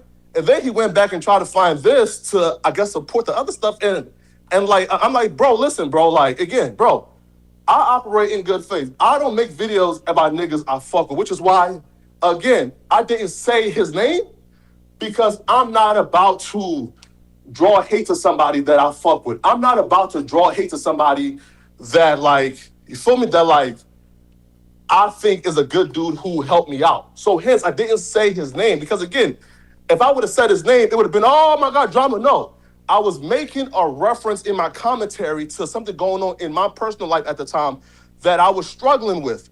But again, it wasn't even a, hey, fuck Oshay. It's a, hey, damn, I'm disappointed. But again, I still fuck with the dude. I would never say nothing bad about him personally. I don't know how you take that commentary of I would never say shit about him bad that took place in June and then go back to April of me calling you a despicable person. That don't even make sense. It makes a lot of sense. I'm gonna tell you why it makes a lot of sense. Because Flakko, I'm not the kind of listen. Let me just say this. See though, bad faith conversation. Listen what I'm talking about. Listen what I'm talking about. I'm talking about bad faith though. You have your opinion. It's not bad faith. This is like I said, and you actually, because I did help you, and I look at you kind of like a little bro. I don't go into the other details with point and shoot that I could go into because it is you. Even though I'm not really fucking with you right now, I don't really go in as bad as I could because it is you. So I want you to know that whenever I deal with you, I never deal with you based off of no kind of dehumanizing language. But Flakko, it's a lot of dehumanizing language that you use in conflicts about you all the time that all you gotta do is watch those videos. There you are lying. There you are not making sense in every video. So you can't say can you address this situation though? What I'm saying is this. So what I'm just in a situation. So that means that you have a pattern of doing stuff like that. So you have that pattern. So that's a part of your nature.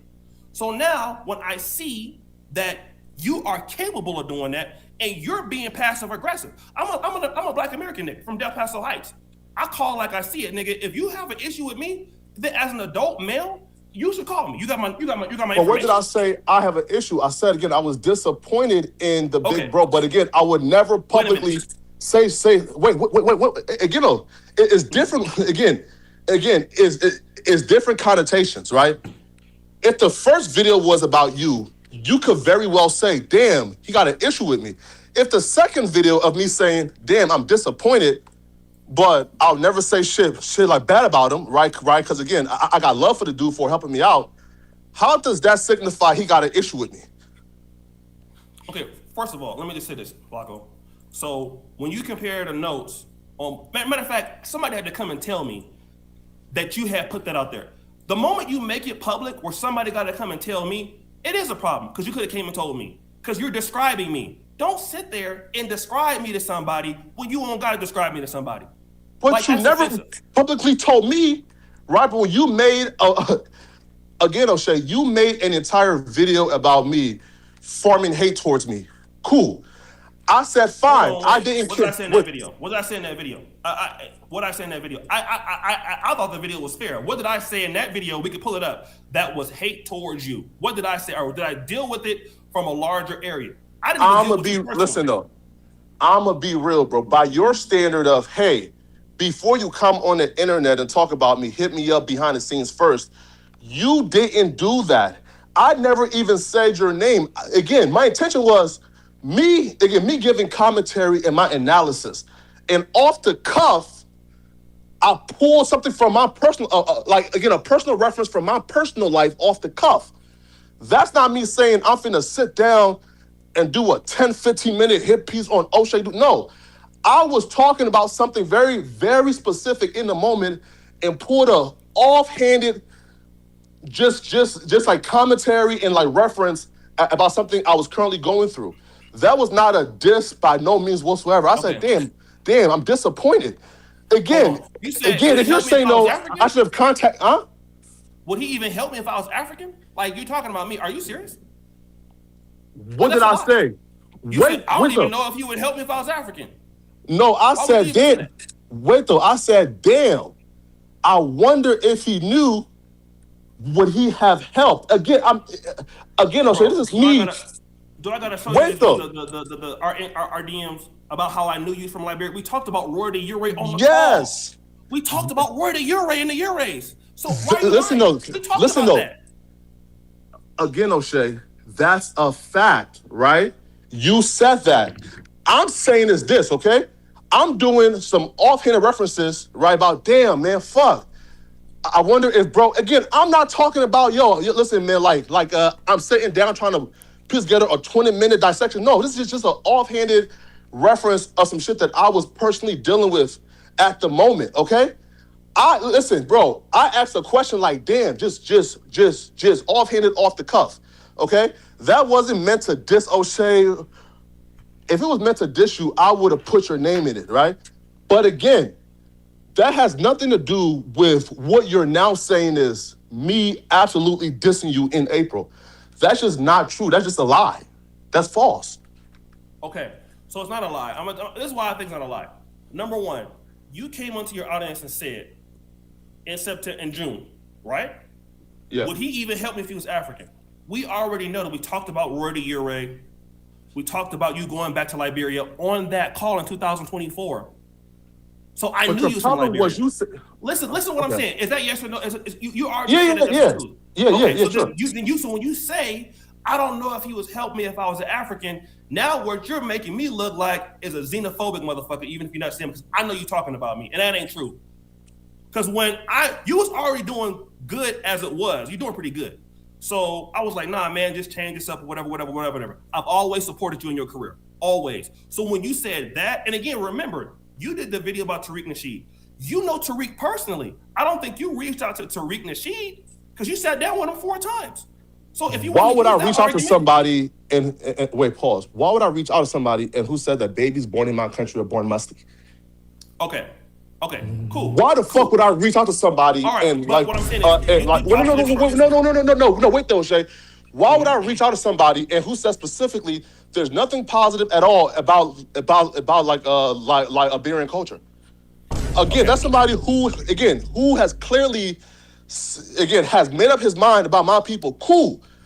I'm saying, you even saying that I'm wrong for having a problem with somebody who said that specifically about my culture, right? When, again, if I would have said that about your culture, there wouldn't be no conversation. At all. Didn't you say, okay, but on that video, you said you was cool with Tariq on that video, Poetik Flakko. You didn't say that? We can get your timestamp. Again, bro, I said what? Yo, listen, bro. Again, we were cool. I thought he was cool, but damn, right? But damn, bro, like, you've been saying some shit that's like just completely out of pocket. Again, even if you're saying, you love Tariq Nasheed, you have to understand why I would have an opinion of somebody who said that about Liberians. Because again, if a Liberian said that about people where you're from, no, Oshay, you would say, fuck that Liberian.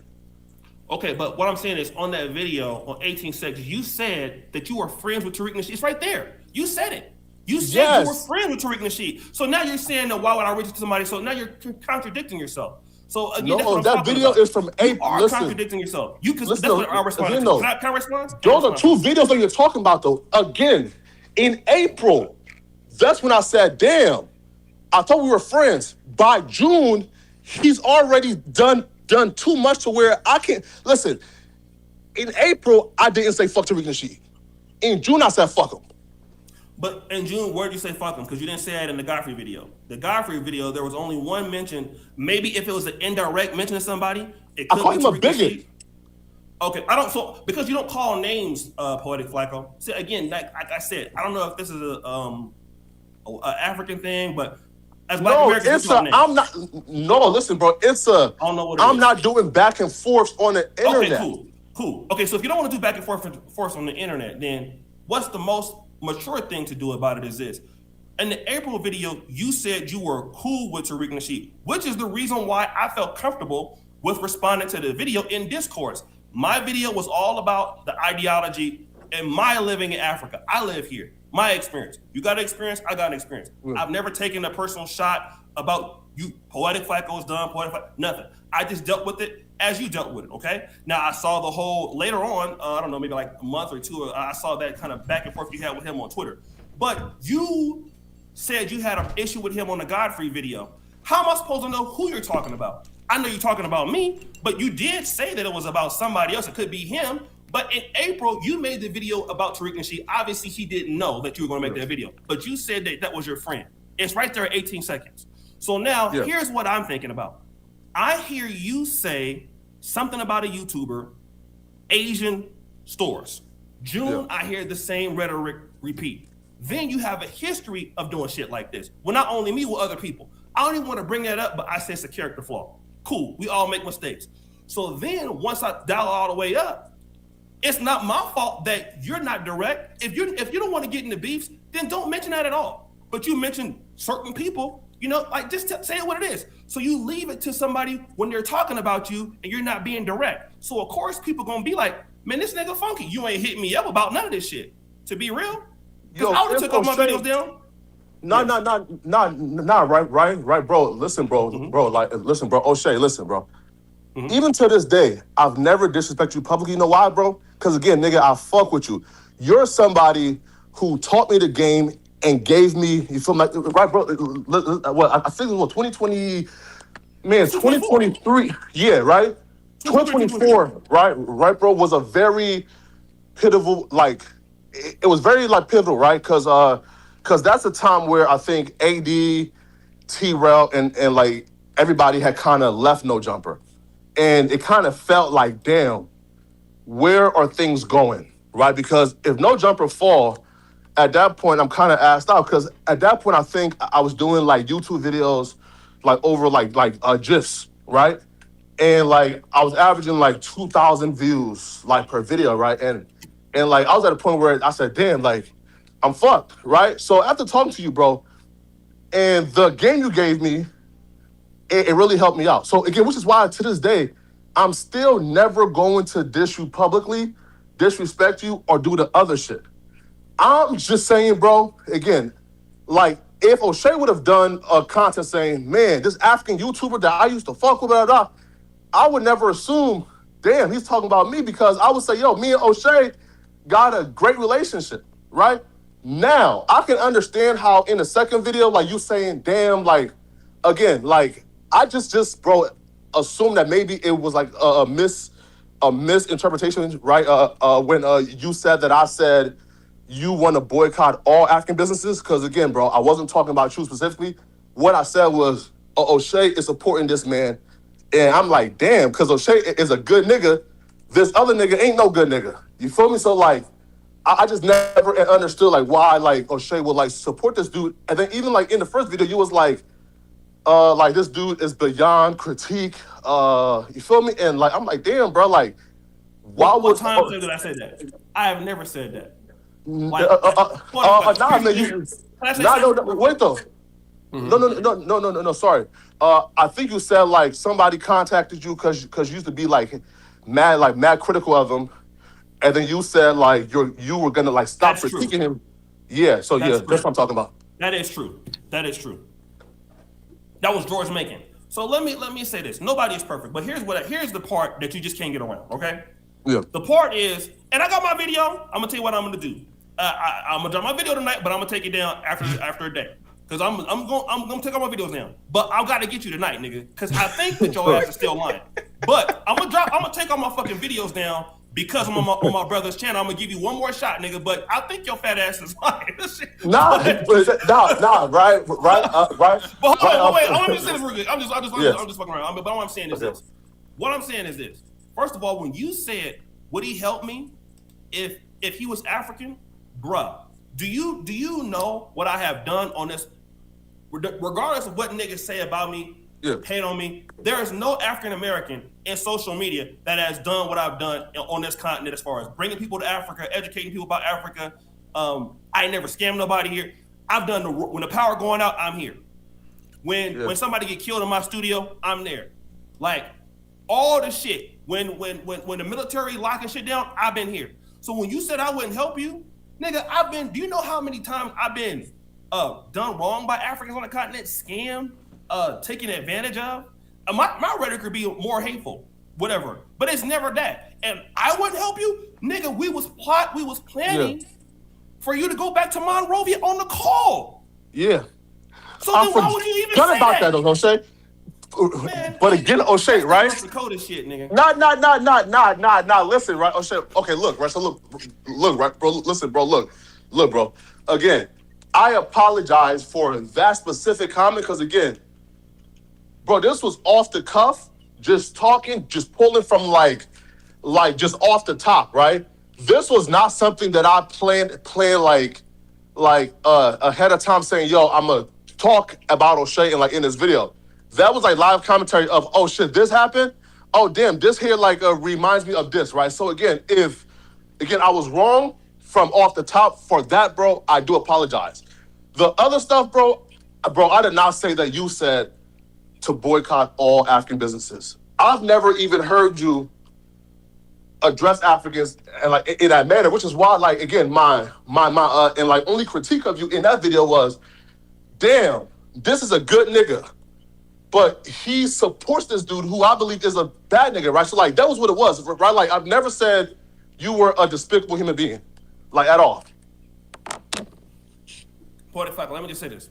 I've heard, like, maybe things have changed, right? I heard you say on that Tariq video, you will say something to the effect of, like, the Black African stores, and I understand, like, we both biased, we both from our respective communities, right?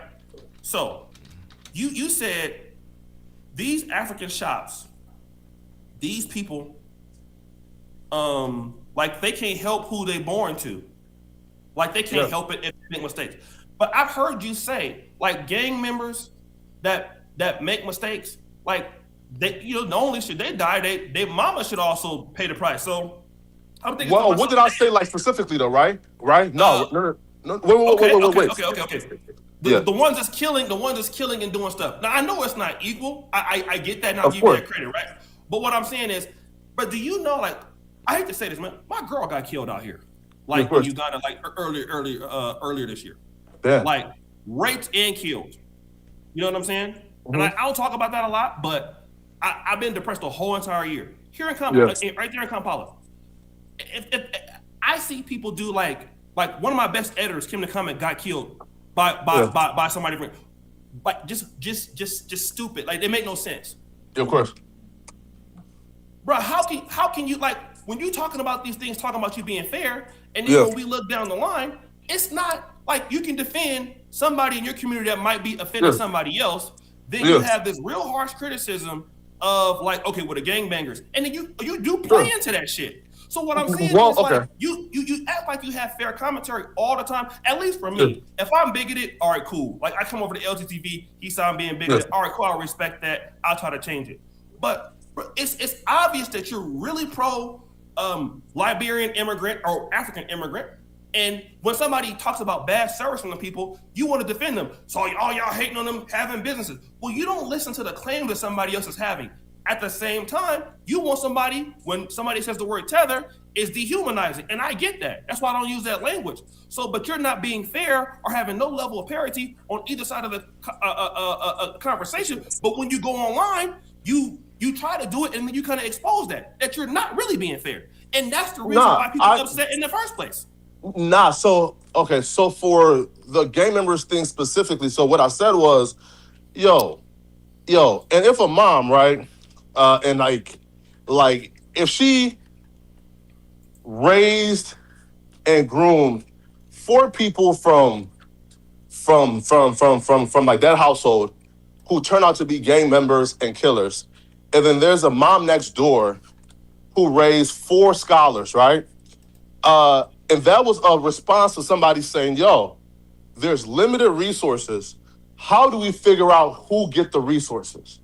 What I said was, listen, man, if we're trying to like figure out who get the resources, yo, the mama in the hood who raised and bred 2 or 3 college students, who's productive and pouring back, that mama and that household should get those resources before the mama who raised 4 gang members, because again, that mama and obviously will give us like an ROI, right? So that was what it was. But again, that was an offhanded cuff comment, which again, that's just my opinion, though, right? And if somebody next door has raised 4 scholars, and then somebody next door has raised 4 gang members, and somebody is telling me, hey, Flakko, there's limited resources. How do we figure out who get it? And I had to choose, and I said, hey, I'll choose the mom next door with the 4 scholars, right? But again, bro, like that's like a off the cuff commentary during like an interview with I think it was Milk 74, right? So like you feel me, right? Like if I sat down and did like a full assessment, full research, would I change like my mind? I don't know, right? But again, bro, like I'm more than happy, bro, like to actually like sit down and debate you on everything, right? Because like, bro, like again, like I don't feel like I'm unfair.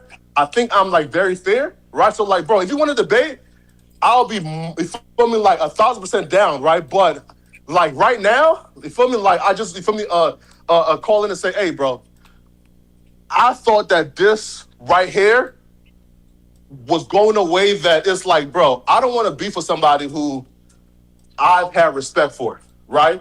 Because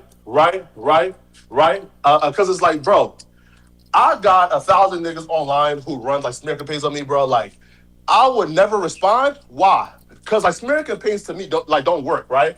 Like if somebody has an audience who already hate you, like you feel me, like they really cannot really affect you because they're not your audience. But so like, bro, I don't really care about like the smear campaigns.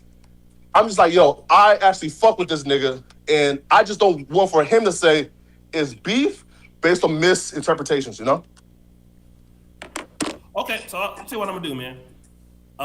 Here on the brother LTTV, my brother, I'm gonna take all my videos down. I'm not even gonna drop the video tonight. Yeah. I'm done with it. So, like yeah, I said, that's love, man. So again, like I said, it's hard for me not to say like we should actually listen. We should actually do like a structured and organized debate on the. I guess like I don't know like what we like. I don't know like if you want to do that, this. Man, but Yeah. again, I mean, it of might not end so well for you, but I mean, nah, bro, Oshay, listen, like I'll be real though. Listen, you're like already covering a lot of territory right now, nigga. Like you be forgetting what you're talking about right now. Yeah. You're already you're struggling now. You're gonna get mocked. Nah, right? Because bro, I'm gonna be nah, bro. I think what the last debate I had was with UP. I had a debate with I think Brennan Jamal, like that. You feel me? Like he got watched, but yeah, nah. Listen, bro. Listen, like I'll be definitely down, right? Just fine, like whatever, like you disagree upon. In terms of like my rhetoric, I guess, or like Tariq or like FBA, you feel me? Yeah, let me know. No, I don't even like I said. Yeah. Number one is this.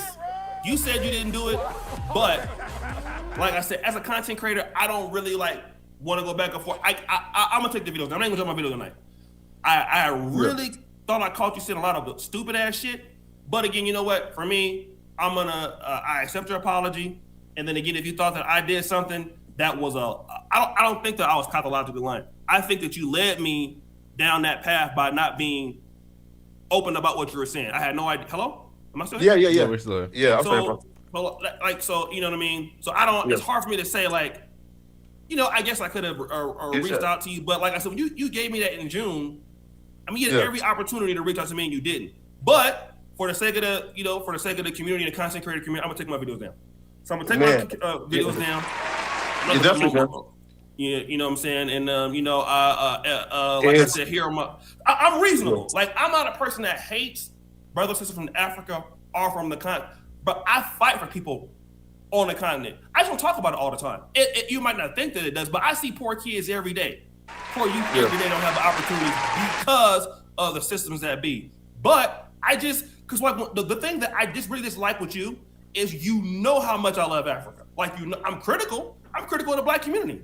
But you know that I was like, all right, bro, we got to get you back to the LIB. I know Roy, I'm trying to get out there. Oh, you know, you already know how I felt about that situation. And let's say you forgot, okay, cool. But again, I'm reasonable. I'll take my shit down. And like I said, you know what I mean? I'll block, because like you called me last night. I blocked your ass last night. Well, yeah, right? Because we were live. Right, we were live, and it was like, yo, call Shay, right? Because Friday, who fuck with you, and he came and told me about everything going on. Yeah. So I'm not even gonna drop my video tonight, man. So like I said, much love to you, brother. And like I said, you know, I'm not a person that's like trying to just tear somebody's career down or whatever. But nigga, if you come for me, nigga, I am going to make a lot of videos. That's my style. And I will only come after somebody if I thought that you was like trying to be malicious. And that's what I thought. Like I had every reason to feel that what you're doing was malicious. I had every reason to feel that way. It wasn't I just woke up and thought about that one day. Like, nah, nigga, no. Like I want if you win, I feel like that's good for me.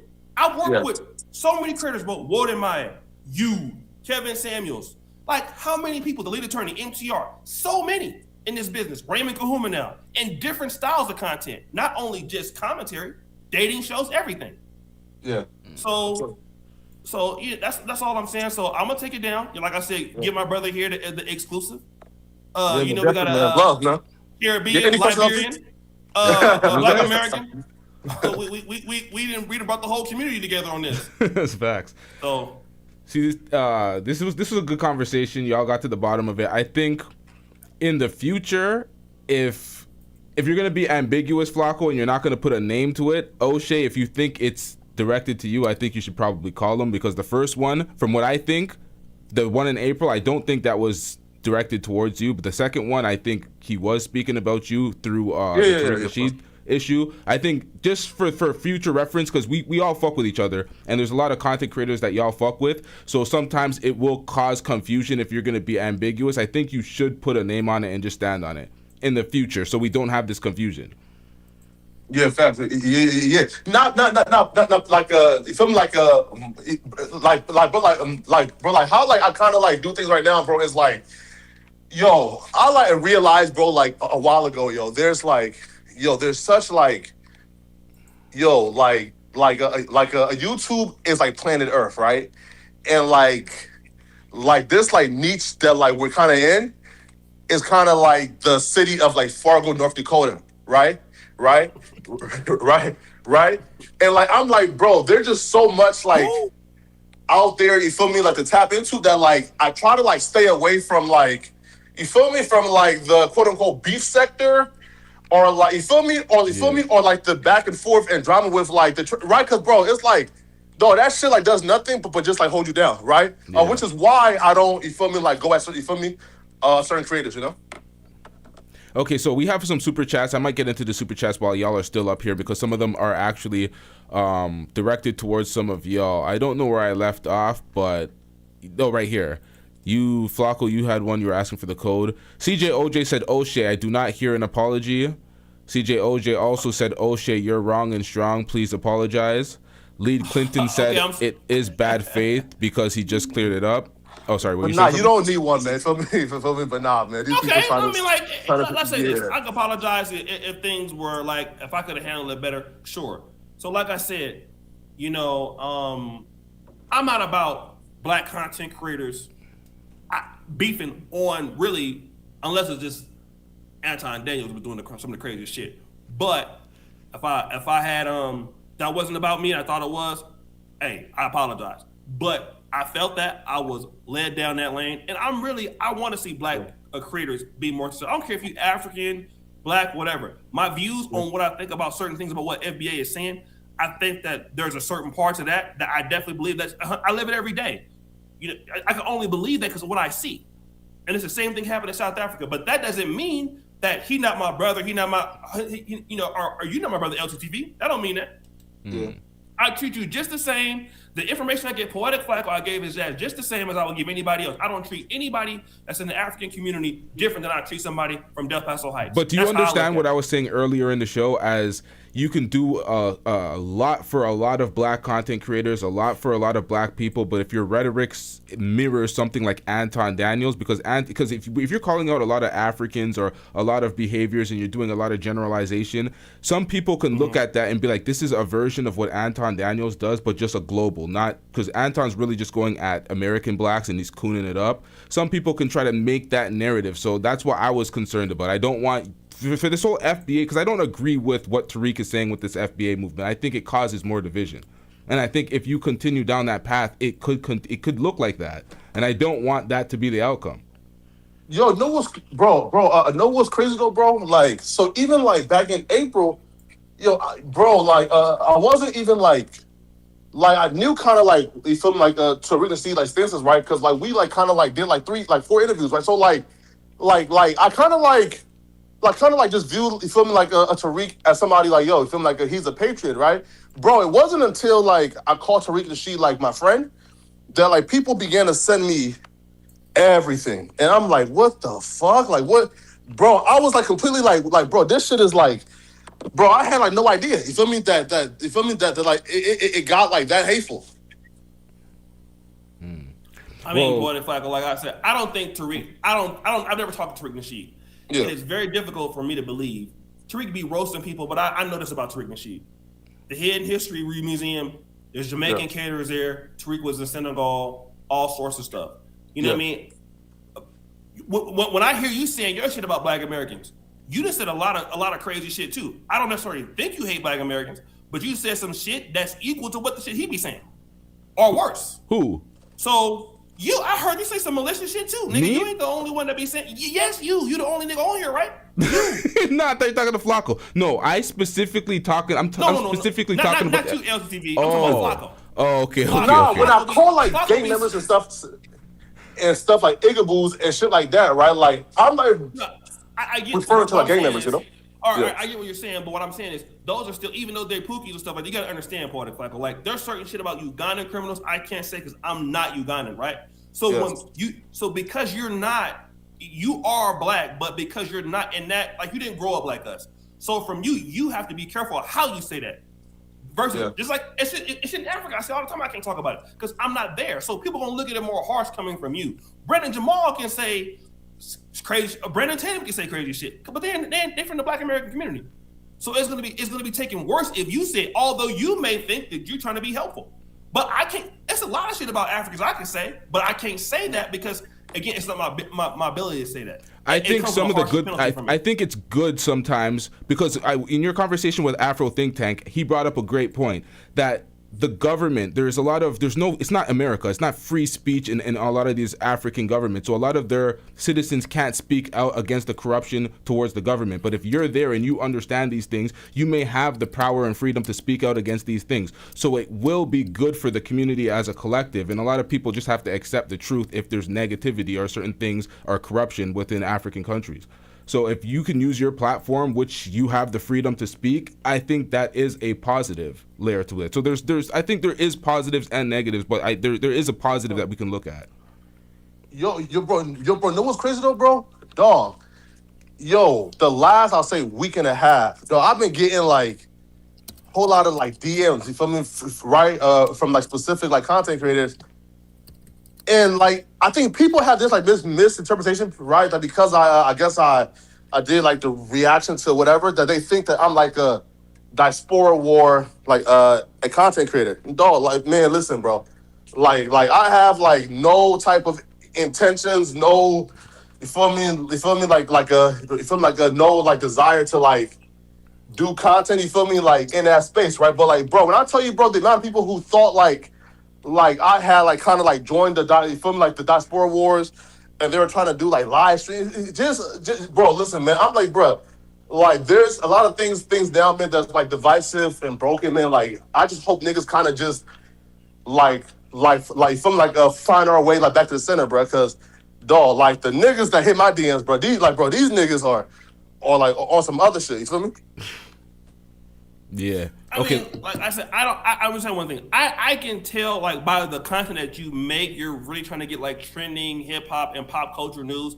So I don't think you're trying to focus on the diaspora like a lot. You're just trying to get to what's trending and like try to build or stuff like that. So I know that that's really what you're concerned with. You're trying to get to like what people want to see. So it's all good, man. Like I said, I'm unblock you. I'll follow you again. And like I said, man, like for everybody who been hating, this is a tough environment. LTTV and Afro Think Tank, congratulations. Y'all got the most niggas that hate me ever.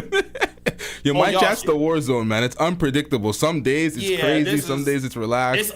It's not even as bad as Afro Think Tank is like playing a Yankee Stadium if you're the fucking Braves or something. Like it's like It's like playing an Arco Arena with the cowbells.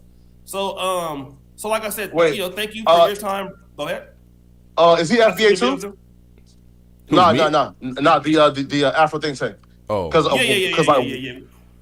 Okay. Why did I hate you? No. Afro think tank doesn't claim FBA. He claims African American. He says fuck FBA. He says they're a xenophobic hate cult or whatever. Damn. Afro think tank, I believe, is married to Haitian or something like that. So okay. he's like real. He's in DC, so that community is real versatile with a lot of different black stuff like that. So, like I said again, I took down my videos already. I already told Demon to stop editing because, like, I don't want to. You asked me, am I going to be in good faith? And I am in good faith. That's the kind of person. So if I say I'm gonna do something, then I'm gonna do it. So definitely love, man. It's love, man. All right, but good luck, man. All right, peace out, brother. All right, peace out, Flakko. Peace out. Man, See, this was a good conversation, man. You gotta clip this.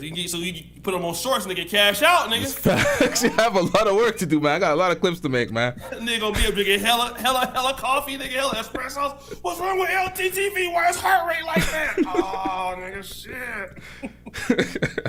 But I love you, bro. Like, I'm gonna just be on, like, you know what I'm saying? Like, you always been a good dude. I always been a fan of your shit. And I just hit 500K today, but I always support you whenever I see you. Salute. Yo, that's a big accomplishment, bro. 500K. You get a plaque with that, alive? We get a plaque with that. Hell no. You don't? What the fuck? So that's why it's not too many niggas I will come over and let they chat just cook me like this. But I'll do it. You know what I'm saying? So, like I said, I thank your fans for, like I said, allowing me after not exposing my dad, but they cool. Damn. So I just want to thank them for, like I said, letting us squash it. And I'm be honest, they was one of the reasons why, like, look, y'all gotta squash it. Because at first I was like, this nigga's lying. I'm gonna get him with this video tonight. But I do want to thank the chat. No, but sometimes we do need chats though. To be honest, in Black YouTube, everybody is so much about beefing and warring, right?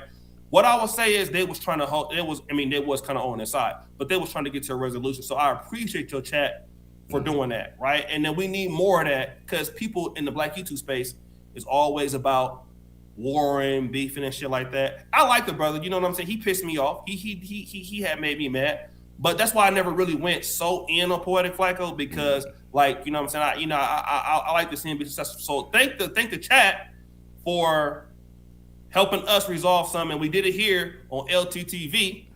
You know what I mean? So thank you so much, brother, for allowing me to come up. And thank you for being a good brother, and thank you for always trying to call it down the middle. And like I said, I love you a lot. And your chant, I don't really love them like that because these niggas is mean.